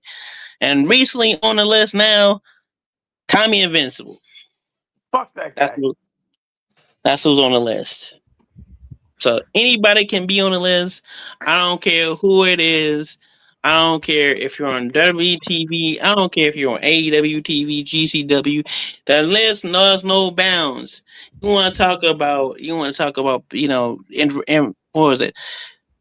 Richard Holiday has his signature move. I have my signature list. It don't matter no gender. It don't matter no what you identify as. It don't matter who, what, when. It's international. It's all different kinds of ways. So See, hold on, Nick. I'm gonna be honest with you, bro, because I knew a couple of people on your list. I was this close, my guy, to wearing either my Charles Mason or Atticus Cogar shirt just to troll you, knowing that they were on your rat bastard list. Okay. Because I got merch for both of them, dude. I got a bunch. I got Vandal 48 shirts. I got Cogar shirts. I've got Mason shirts. You know. Well, I gotta know, why is Mason and Cogar on your rat bastard list? What the fuck did they do? Okay, I'm gonna make it short and quick. And is it just Atticus, or is it the entirety of Vandal 48? No, it's just Atticus. It's always been Atticus. So Atticus ruined my debut, where Donnie being the troll and stuff, he thought that was hilarious when I got jumped and stuff. So Atticus Cooper jumped me in was it GCW 4 when there was Indiana, my big debut. And I ain't like that shit. Well, he jumped me. Let me just say this: he jumped me because at the time I was talking to Allie, and I didn't even know it was a thing. So somebody tells me they're a thing. I didn't even know there was an item at the time. So he jumps me because he's jealous of that man. Because he could. Let's be honest. If I really, if I really wanted to get with one, I would, but I didn't. Well, you know what? No, I did. I did shoot my shot at Allie later on just to piss him off. But that's just me because you don't jump me. You don't jump Nasty Leroy. Fuck that shit. Yeah. Charles Mason, he's on there because I was minding my business at the catering table in Atlanta at GCW. I was eating some popcorn and a low carb donut. It was low carb, okay? And I was minding my business, and he want to smack the shit out of my hand and smack me. And I don't just like how you just gonna smack somebody and it's thinking it's gonna be all right. I'm gonna get my payback. So definitely in a rat basket because of that. Oh shit. Okay. Okay. Fair enough, man. I like the fact that it's personal and it's not just business. Yeah. Because as a guy who's never really worked in the business, at the end of the day, we're just fans. The only people that I would say are on my rat bastard list are because of personal reasons as well. And I have one that I don't like, but I have 3 people that I would actually put on my rat bastard list because of personal encounters within the business. I take that back 4. Matt and Nick, Candice LeRae, Joey Mercury. Candice LeRae? That's shocking. I'm not gonna lie. All of them because of personal stuff, and I can clue you in off the air because I don't want to get back into it on air here. But just personal issues between them in the past. But yeah. Okay. All right. Yeah. I'll tell you the reason why I dislike David Ali. David Ali, if those who don't know, he was a local Georgia wrestler who appeared on a couple of AEW ones and stuff like that. And because he was trying to get his name out there, and he saw that I had a following, cause doing a Janela Zone type of stuff. Oh, you know, um, he decided that he talking about, oh, he want to take my mom to Pound Town and shit. So it's still on site. I'm still putting hands on him. If I come to Chicago and he's in freelance or any other promotion, I'm putting hands and feet on him. It's happening, and he knows this. He knows this. That's why he moved to Chicago. He moved from Georgia to Chicago to get away from me. And yes, I am that feared. Oh, can't forget. He's on a list, but I just like to have him on a list to piss people off. He's on a list, but I don't really like. He's not going to wrestle me ever in his life because he knows better. Uh, Matt Cardona's on the list too, so Okay. yeah.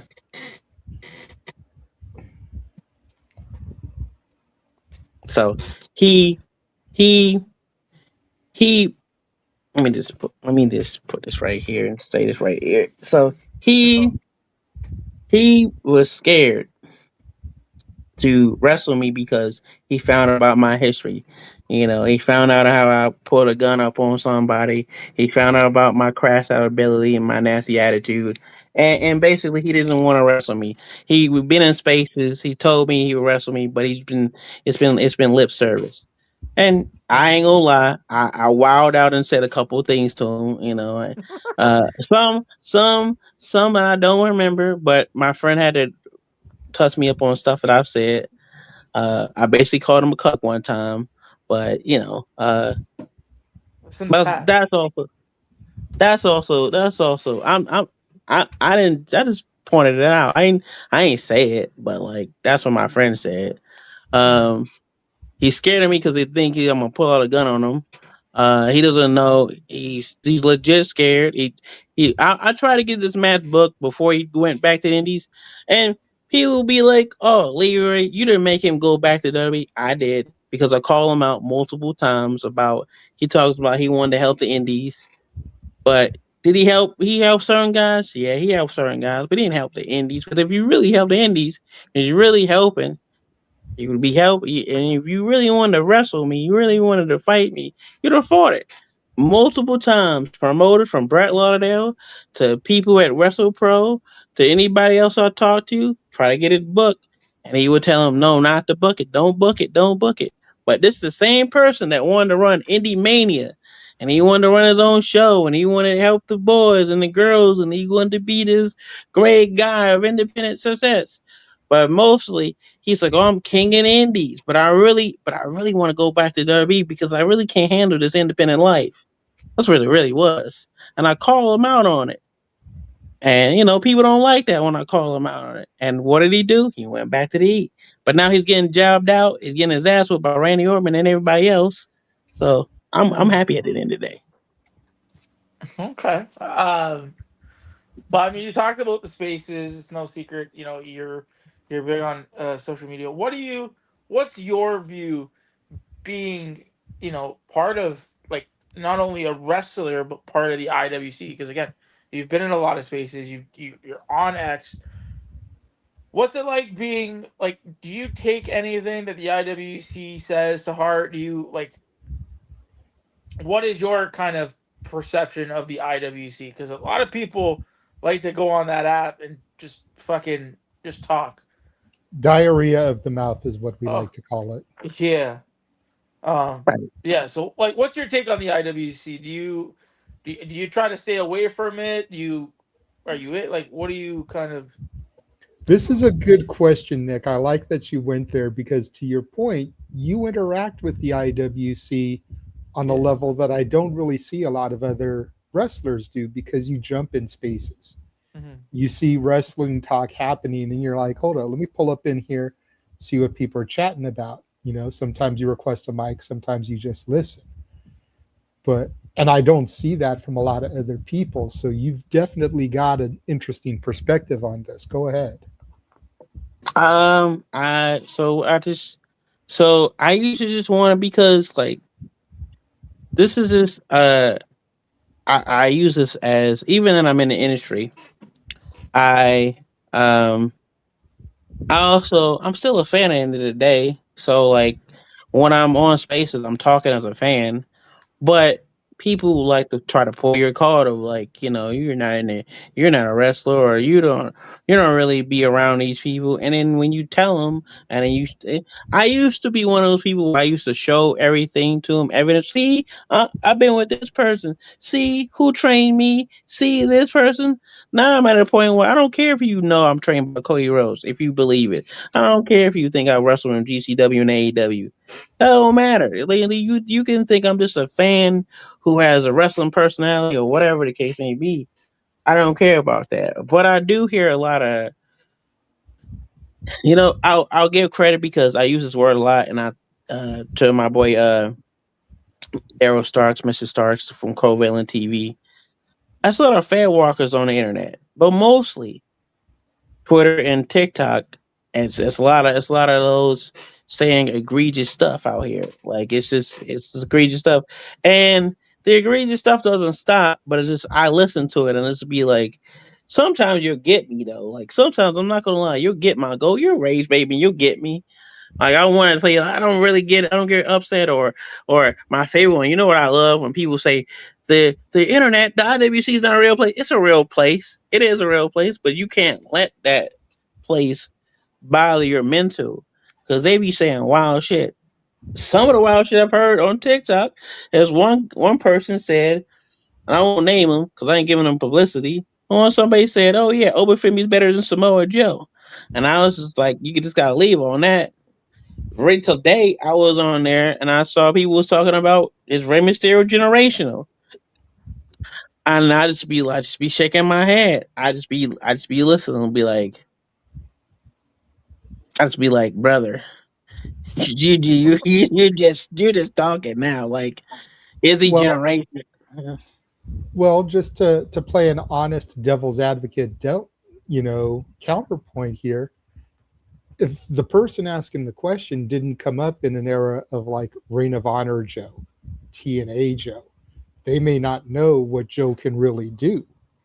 If all somebody knows of Rey Mysterio is that he's Dom's daddy from these last few years and he's a deadbeat dad, and they don't know the Lucha Libre, they don't know the ECW, WCW history, these are legitimate questions and takes, because they don't know the era of those guys that we know.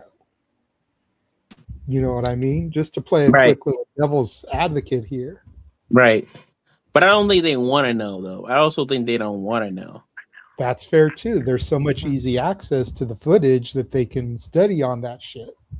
Well, when you tell people to study something, it's a whole argument there in of itself. So, God forbid people Google something they're going down. God forbid. You look up a YouTube clip or whatever.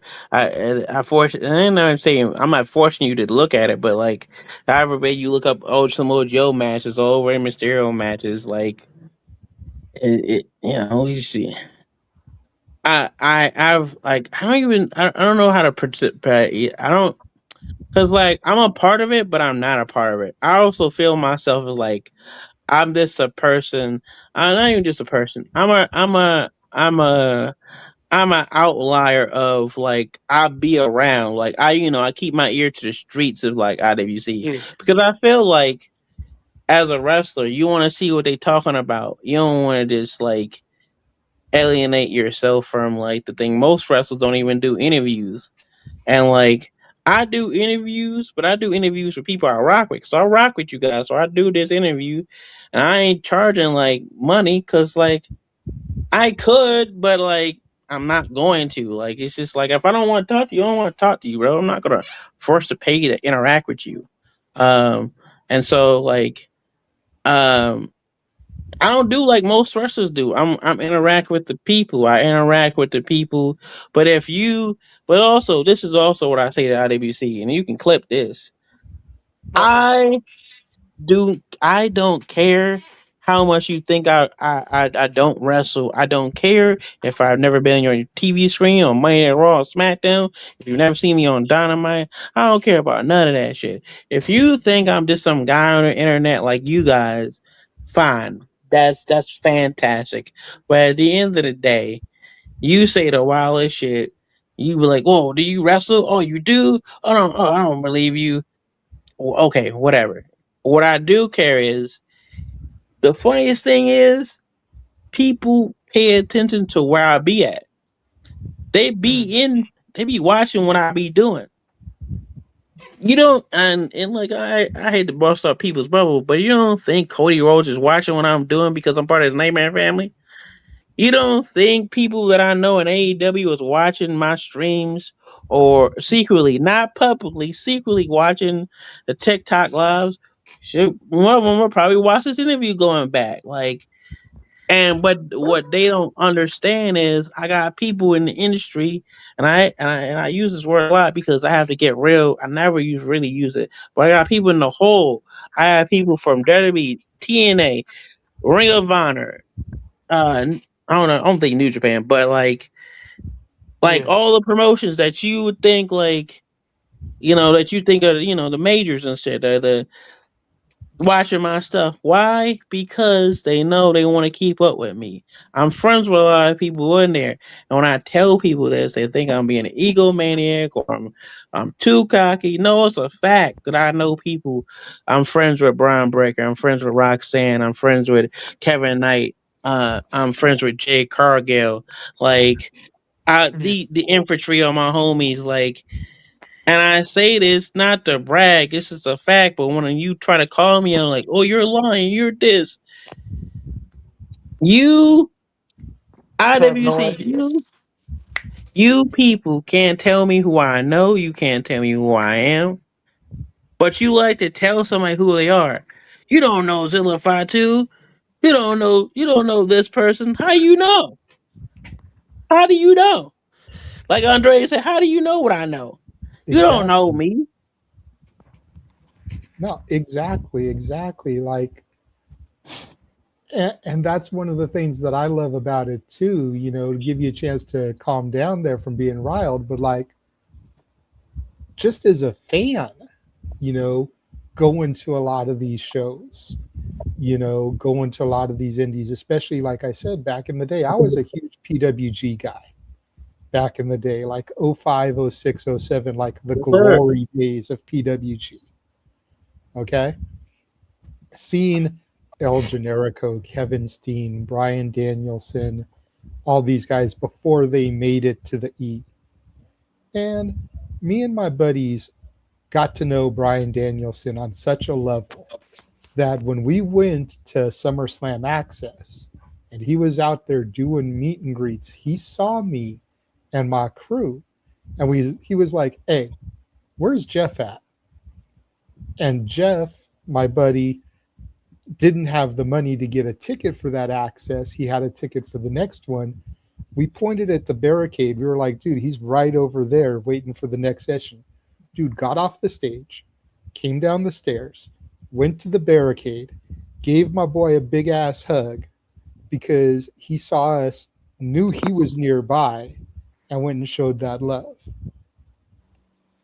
Didn't have to do that. Mm-hmm. Yeah. That just goes to show how even on a fan's level, you can connect with somebody and they remember you. Yeah. You know what I mean? Like, yeah, I think it's important to connect. I really believe in this philosophy of like it was Cody who told this to me. He was like you treat everybody how you wanted to be treated, of course, but like the treat everybody like it's your friends, right? Treat all the production people like your friends. Get to know everybody, right? He always told me get to know everybody. So like the people behind the cameras, like you name it, knowing whoever, because people want to feel like that's my friend, and like you want to support, like that's the philosophy of like you seen an underground like mixtape guy for like years, and you know him, and you being like certain gatherings. So then when he does make it, when he is on the Today Show and he's on the Tonight Show and he's like having a stream and his stream is going crazy and stuff like that and he's popping off, You'd be like, "Oh, I remember when we were just chatting about your future career goals, and I remember when you was talking about you wanted to settle out Madison Square Garden, and then you go into like Madison Square Garden or L.A. where you're at, at I don't know, they still call it the Staples Center. Nah, it's now called the Crypto.com Arena. Okay, so go to the crypto.com arena and like you seeing him there and like he's blown up, he's now a star. But you remember when he was a mixtape artist or when he was SoundCloud and he was only streaming it and like maybe like 2,000 people only knew him, but now millions of people know him. I use that philosophy of like, just like let's say for example, I'm gonna just put this out there, right? Let's say let's say 3 months from now I get on AEW, right? And I have a match and I start now, but it's not only just a match. It's like I have a match with MJF and shit, right? I'm beating the hell out of him as I will be doing. Talking my shit. I'm having a promo with him. But you gonna remember the time when I was in spaces with y'all talking about, how much I just love MJF, but also the show of Dynamite and Forbidden Door and whatever else we're talking about because you know me. And so it's better when you know me, like you said earlier. You know me. Oh, it's my friend Leroy and stuff. You know the philosophy I 100%. use. 100%. And trying to build those relationships now with the new breed of talent. Went to WrestleMania, like I said, and saw a bunch of people over the course of the week, obviously. Saw Jack Cartwheel so many times, right? To the point where dude injured himself at Gringo Loco's World of Lucha show. We saw him like the next day. He's pulling up his x-rays on his phone, showing us his x-rays and shit. That's Jack for you. Because we had gotten to get to know him. And then he comes, does an interview with us, shortly after WrestleMania. Yeah. But just trying to build those relationships again, you know what I mean, with the new generation of talent.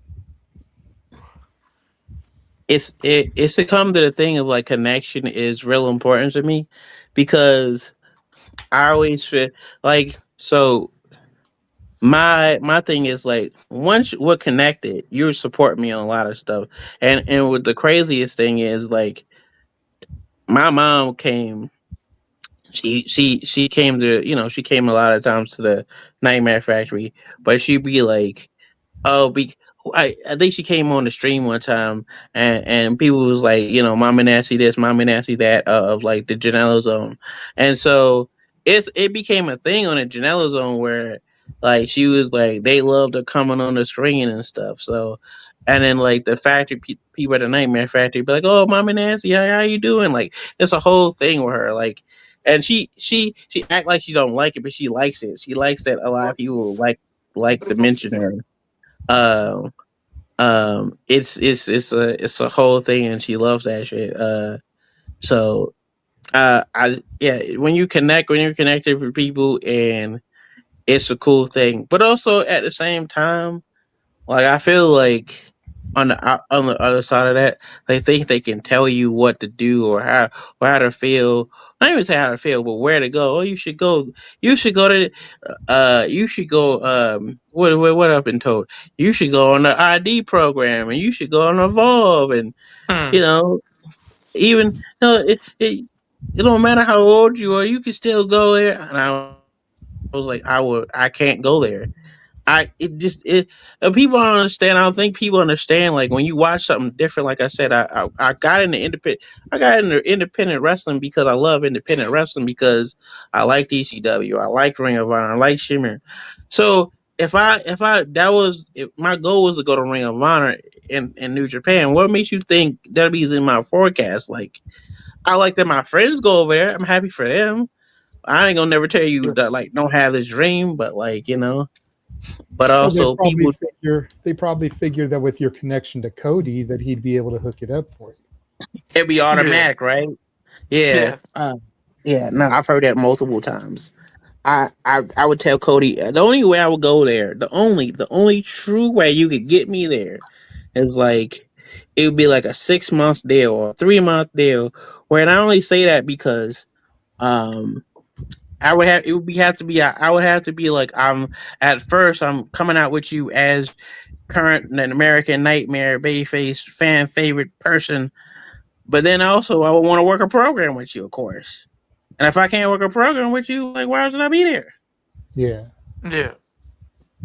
Yeah. So that's just me. But So if you, I go ahead.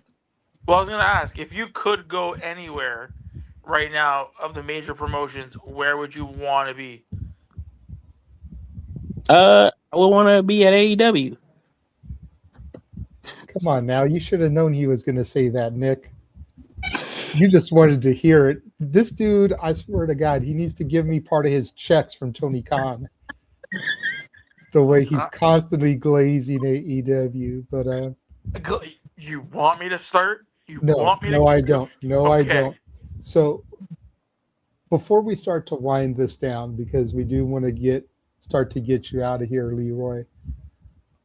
I want to throw up a few graphics for the upcoming 1FW show at Center Stage, the summer stage show, and kind of let us know a little bit about some of these matches, because I saw some matches announced that might attract fans. You know, talents they know versus talents they don't, obviously. So talk to us a little about the Guns, Billy Austin and Colton versus the Superstars. Who exactly are the Superstars? All right. So this where it's pronounced the Superstars, as they told me multiple times. The Superstars are this band, literally a band, and they're like a combination of Guns N' Roses. Currently, they're doing their Ozzy kind of band. They're a band, but they're also a tribute band at the same time. So they're like a Ozzy Osbourne type of you know, they wrestle, they rock out. They rock out when they're not wrestling, they're rocking out. And they're doing there like a tribute band. They tribute but even if they're a tribute band, they try to be original. They like the stylings of, like I said, Motley Crue, that whole hair band metal, Ozzy Osbourne type of thing, So they're a great tag team. I've wrestled them and I keep wrestling them multiple times on multiple shows, but they're extremely entertaining. The guy on the far left, my right or your right or whatever. His name is Tommy Mars. He's the drummer. Nikki 8, he's the singer, and I think I would say the other person, his name is Jimmy Wild. He's the bass of the group, I guess. Yeah, I guess bass. Or I don't know what are his other. I guess bass. He has a lot of deep voice, so I guess bass. So they're a band. They're a band tribute wrestlers who like that kind of stylings. I know that was a little long, but yeah. All right, and then you were talking about a couple of these young ladies earlier: Angelica Risk, Hyena Hera, and Shotzi Blackheart. Triple threat for the women's title. Yeah, making her debut and stuff. That's real. I saw that and I thought it was pretty cool. I ain't, like I said before, Hyena Hera is as a she's a person that always has a bad attitude. Basically, like I always had a bad day. Like, and she watches this, she's gonna know. There's no disrespect. She's basically a bitch. Basically, she's basically I'm not calling her one, but she having a bitchy attitude. Like I'm ready to slap somebody and stuff. So, I'm having a bad day, like I said. And Helica is a spicy quesadilla, fiery personality. She's if if what's her name from GCW? The Cali girl. I can't think of her name. Vipress. Vipress. If Vipress had a friend that was a gangster girl type of energy that she was on, that's at Helica Red. So she's on that gangster type of girl. She's from the West Coast area. She's from New Mexico, Albuquerque, New Mexico. So yeah, they different out there. They crazy out there. So from what I hear. Yeah. The Latinos are spicy. Yep. So And then I saw this match, and I mean, Jesus Christ, Jay Lethal and Jonathan Gresham. yeah, this is probably like the second match that they done, outside of Ring of Honor. So it's gonna be fire. I don't know if it's gonna be a Pure Rule style, but I think it's gonna be regular.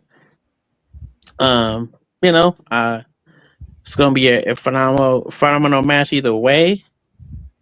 In recent times, I have been getting close to Jay Lethal and become cool with Jay Lethal. So he's been giving me advice and stuff and helping me out. So giving me gems of knowledge. So we got that and other stuff. So and that's not even that's just the master. That's just the master to announce.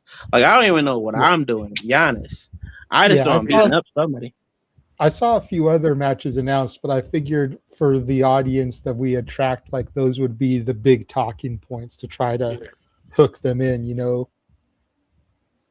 Yeah. It's yeah. I would say I don't know if it's gonna be on my AEW because it'll be on there at some point. I don't think it's gonna be on there live, but yeah, if you're in the Atlanta area and you're watching this, definitely get your tickets. Definitely tap in to onefwlive.com and get your tickets because one, you want to see me, of course, but you want to see all the people at 1FW, and see why we're one of the best wrestling companies in the nation, in professional wrestling and in independent wrestling. See why we are on AEW, my AEW, why we was the first one. Cause Tony Khan, he knows his wrestling, bro. I've talked to him. He watches a lot of wrestling. Still to this day, he watches Beyond Wrestling and places like that. Like he pays attention. Unlike he doesn't pay nobody. Like we'll say it. We don't do it like Triple H. He don't pay people to watch from a phone in his bedroom. Nah, he be on the plane watching wrestling, and that's why he picks up top tier talent, and they become on AEW. So, yeah. All right. Well, before we let you go, because been here a minute now. I know you got shit to do. You're East Coast, so it's like 10 o'clock for you now. Want to try and peel the curtain back just a little bit, as much as Leroy will let us. What does Leroy do to relax after a weekend loop of shows? Movie guy, video game guy, music guy. Like, what does Leroy do to just vibe out and chill? Ladies, man, aside from jumping into spaces and fucking with people, So I don't have a video game system right now, but I'm going to get one again because I've been putting money in my wrestling stuff and other stuff. But like, I'm gonna get a video game. I'm definitely gonna get Grand Theft Auto 6 when it does come out. But also, I want to get. I haven't played WWE 2K in a minute, so I want to play that again. I like to play video games, but also I've been on a music tip. I be in the gym a lot, so I listen to a lot of different music. Right now, currently in my playlist that's played a lot is Larry June. Larry June. Carly Bravo put me on a Larry June recently. That and other people. Yeah, so I have an artist just like Larry June.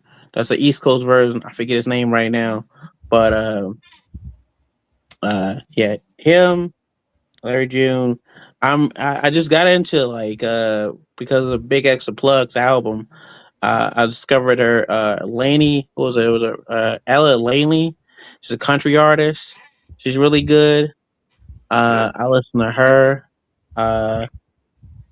So, but since I don't have a video game, I just be chilling. I just be listening to music. When I'm not when I'm doing that to help me rewind, I watch a lot of of course I just watch a lot of wrestling, but I also watch a lot of comedy.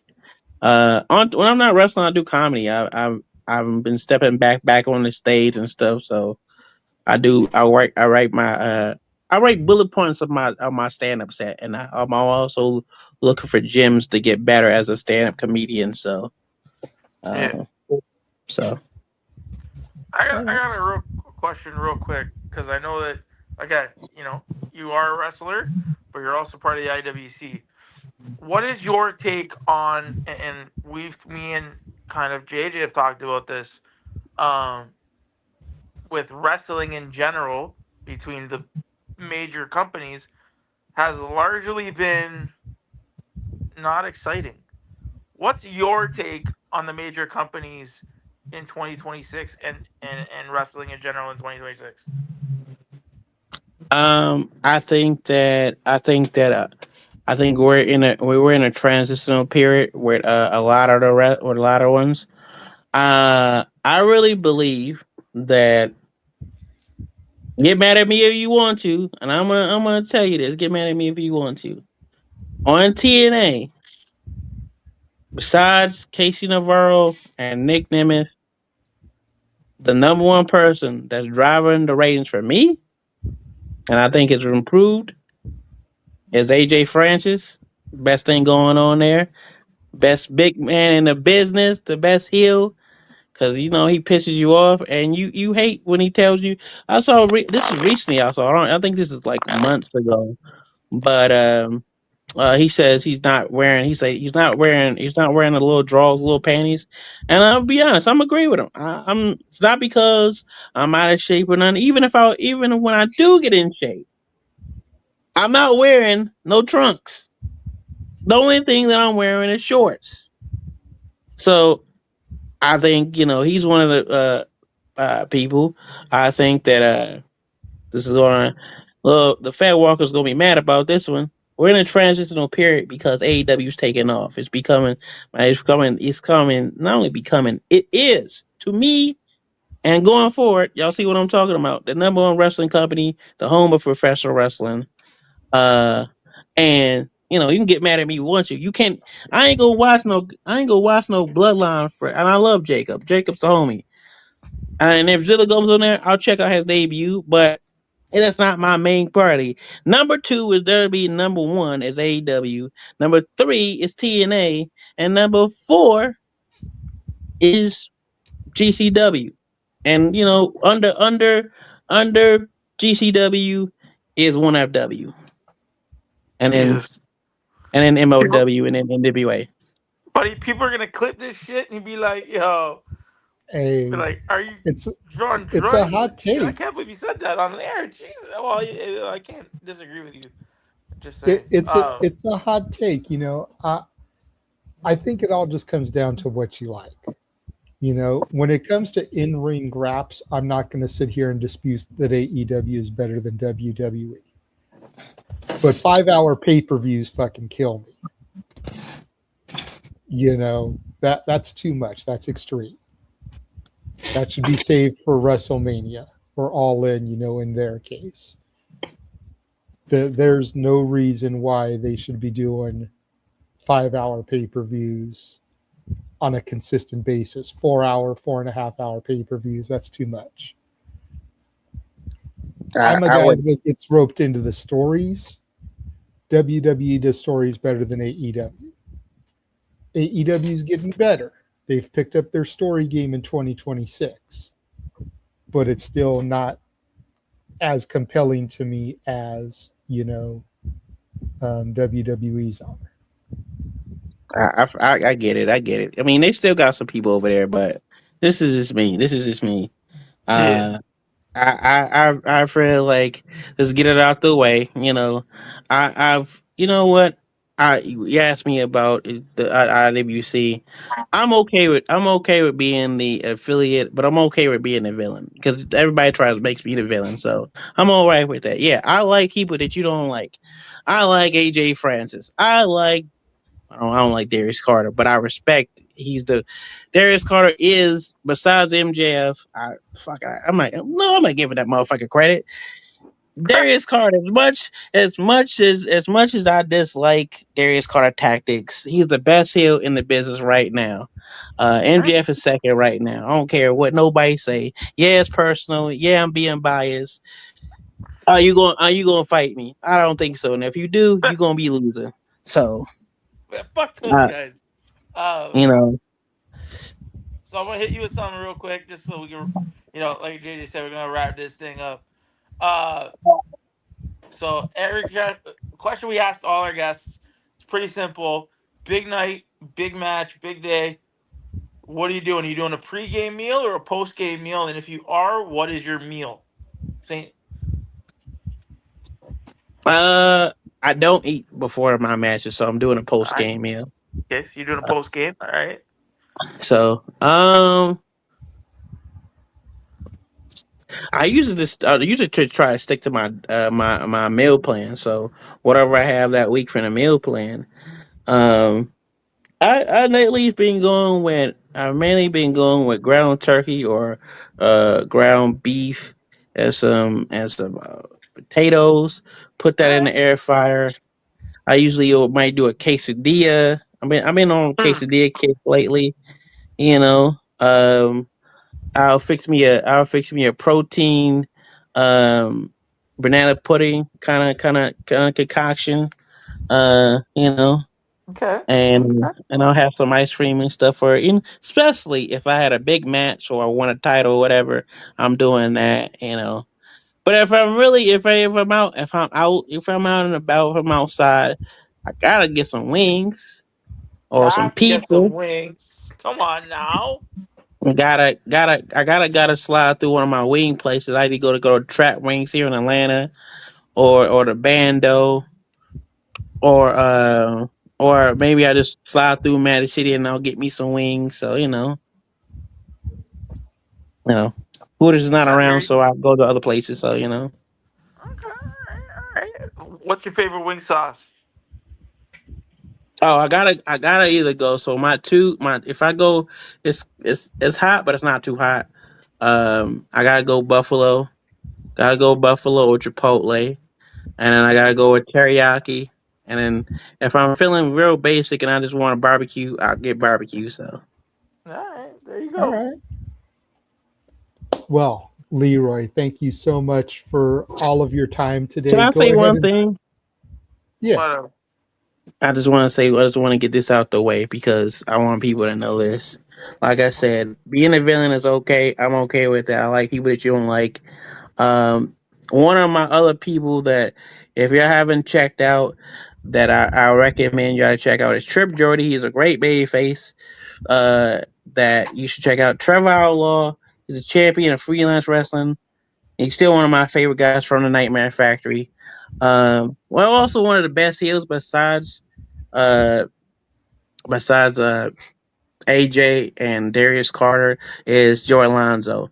MVP gave him credit not too long ago on his podcast, but I've been singing the praises of this dude because he gets it. He's not only just a good wrestler, he knows how to go promo. Like I would put him in there. I'm not gonna put him in the top tier promos of people, but he's up there of like a lot of people better than a lot of people in the scene in wrestling right now. Like if you give him like 5 to 10 minutes, he can knock it out the park. Like he gets heat. He gets hated. And I'm talking about true hatred. Now he can definitely out talk Dom Mysterio. So if you put him on WWE TV against him, he's getting cooked. And all the fair walkers would be mad because he would flame him. I already know it. So I like that.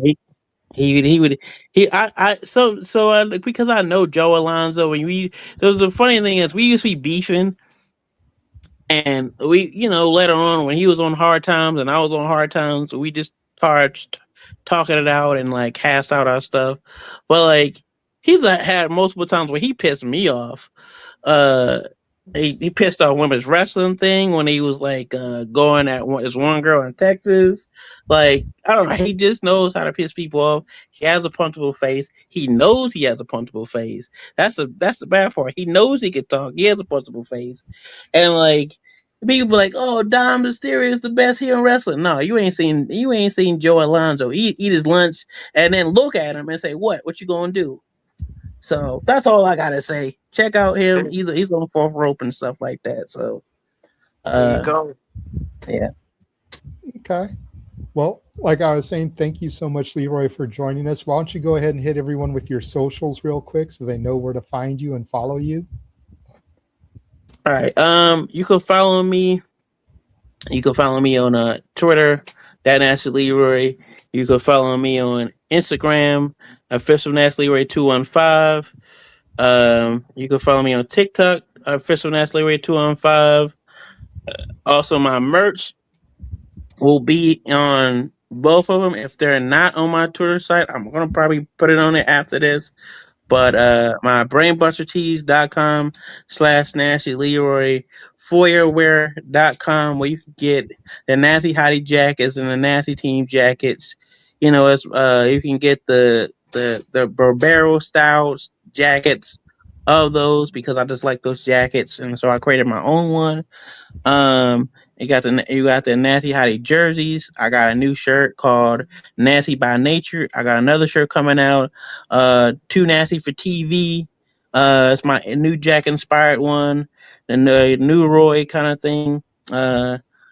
And then of course my Nasty Team merch and stuff like that. You can get on there.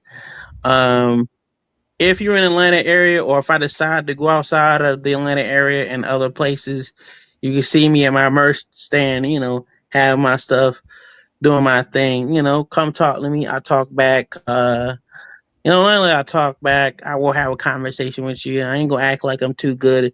Even that y'all be liking people like Charles Mason, and he be like choking y'all, and which was weird. It's if you be liking guys like Atticus Cougar and all that stuff, but y'all, Leroy, don't do it. Don't do it. So, I feel but like he's taking shots at me right now, No, not just you. I'm talking about other people. Like it just be like it be weird. Y'all be liking rat bastards, but I don't understand. Y'all like rat bastards, yeah. Y'all like MJF, so yeah, I can't tell y'all who they like. But it's fun. It's funny how like y'all come up to me and be like, "Oh, this is so good at the character and stuff." I'm not a character. I just be talking my talk. It's like they be like, "Oh yeah," they be like, friends be like, "Oh yeah, MJF is in character. Oh, he doesn't really think like that." No, that he really be like that.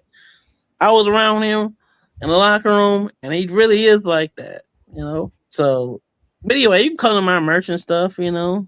You can come to my stuff and get a Nasty Leroy t-shirt at 1FW. Come check me out at 1FW live events all over the Georgia area. We're in Watkesville on Monday. We're gonna be in Gainesville, the home of AJ Styles. We're all over the place. Check out 1FW live events. I mean, 1FW.com for live events. Check out all my socials for where I'm gonna be at, comedy wise and pro wrestling wise. So don't be a rat bastard and check out my merch. Don't be a rat bastard. All I gotta say is I might have to get that Nasty by Nature shirt. Yeah, it's cool. I It's might have cool. to cop that. Yeah, Is it's it a fine. play off of the Naughty logo? Naughty sort by of. Nature? Okay. Sort of. It's a little bit of both. Oh, you know what? Yeah, it's a parody. It's a parody of the rap group, but it's also it's a parody of other stuff too. It's a little bit of both. Because I have a shirt that says Natty by Nature, like Natalia Natty. Yeah. And it has a hockey stick instead of the baseball bat. Yeah, it's kind of like that, but also Naughty by Nature too. It's also a player for Naughty by Nature too. Yeah. So. All right, cool. Well, again, thank you so much, Leroy, for being here. Thank you to the almost 100 of y'all that are watching right now. We greatly appreciate it. Hopefully that's some new Nasty fans. Hopefully that's some new people going to be coming out to 1FW. When is the summer stage show again? Oh, July the 17th, we'll be at Center Stage. Um, for those who are in the area, shoot, matter of fact, if you just say, you know what, I'm somewhere else, I'm in the Southeast, I want to travel. If you're not in the South, and you want to travel, I'm telling you, if you miss this event, you'll be kicking yourself because I have a feeling there's lots of surprises that you never know who popped up. Last time we had Brody King pop up there, and he was hitting the hole in the locker room. I didn't even know he was there until he came out, so walked out and stuff. So you never know who might be there. You never know what might happen. I know I'm gonna beat up somebody because I won a battle royal last time, so just see what happens. Um, so yeah, it's. I'll say this before I leave. It's a thing that I've been on a lot of cards, and I'm so happy that 1FW has grown and to like we got like our own. I feel like we got our own like our own territory like back in the day kind of shit like like our own Mid South, our own Crockett, our own kind of like national TV kind of thing because we're here local. We actually have our own local TV show. We on Peachtree Sports Network, and so if you turn to like the channel, it comes on and stuff. So when you don't have my AW and stuff, so I think it's pretty cool. Yeah, unlike anything else that you go to, I really believe that you'll have a great time. You got characters like the superstars, you got the women's division, you got myself, you got QT, you got Grillo and his group, you got Brody. He's probably like one of the most charismatic people besides me. And the kids fucking love him, bro. Like they go crazy. Like he's the top guy. I'm not gonna compare him to Cena because I'm not comparing people to Cena. But he's the top guy. They go crazy for him. So yeah, check out us on 1W. We just put out an episode right recently. Like I said, a cage match with Remy Reed and Hyena Hair and Helica Riss, and then we also got Rosario Grillo. Was that Rosario Dawson? Rosario Grillo. On our latest episode, and yeah, so stay tuned. So and make sure you stay tuned here for the Simply Reliable Studios as we will be back on Saturday with our regular shenanigans. For Nick, for Nasty Leroy, I am the Renegade JJ Williams. Thanking y'all for joining us, and we will catch you guys next time. Later, y'all.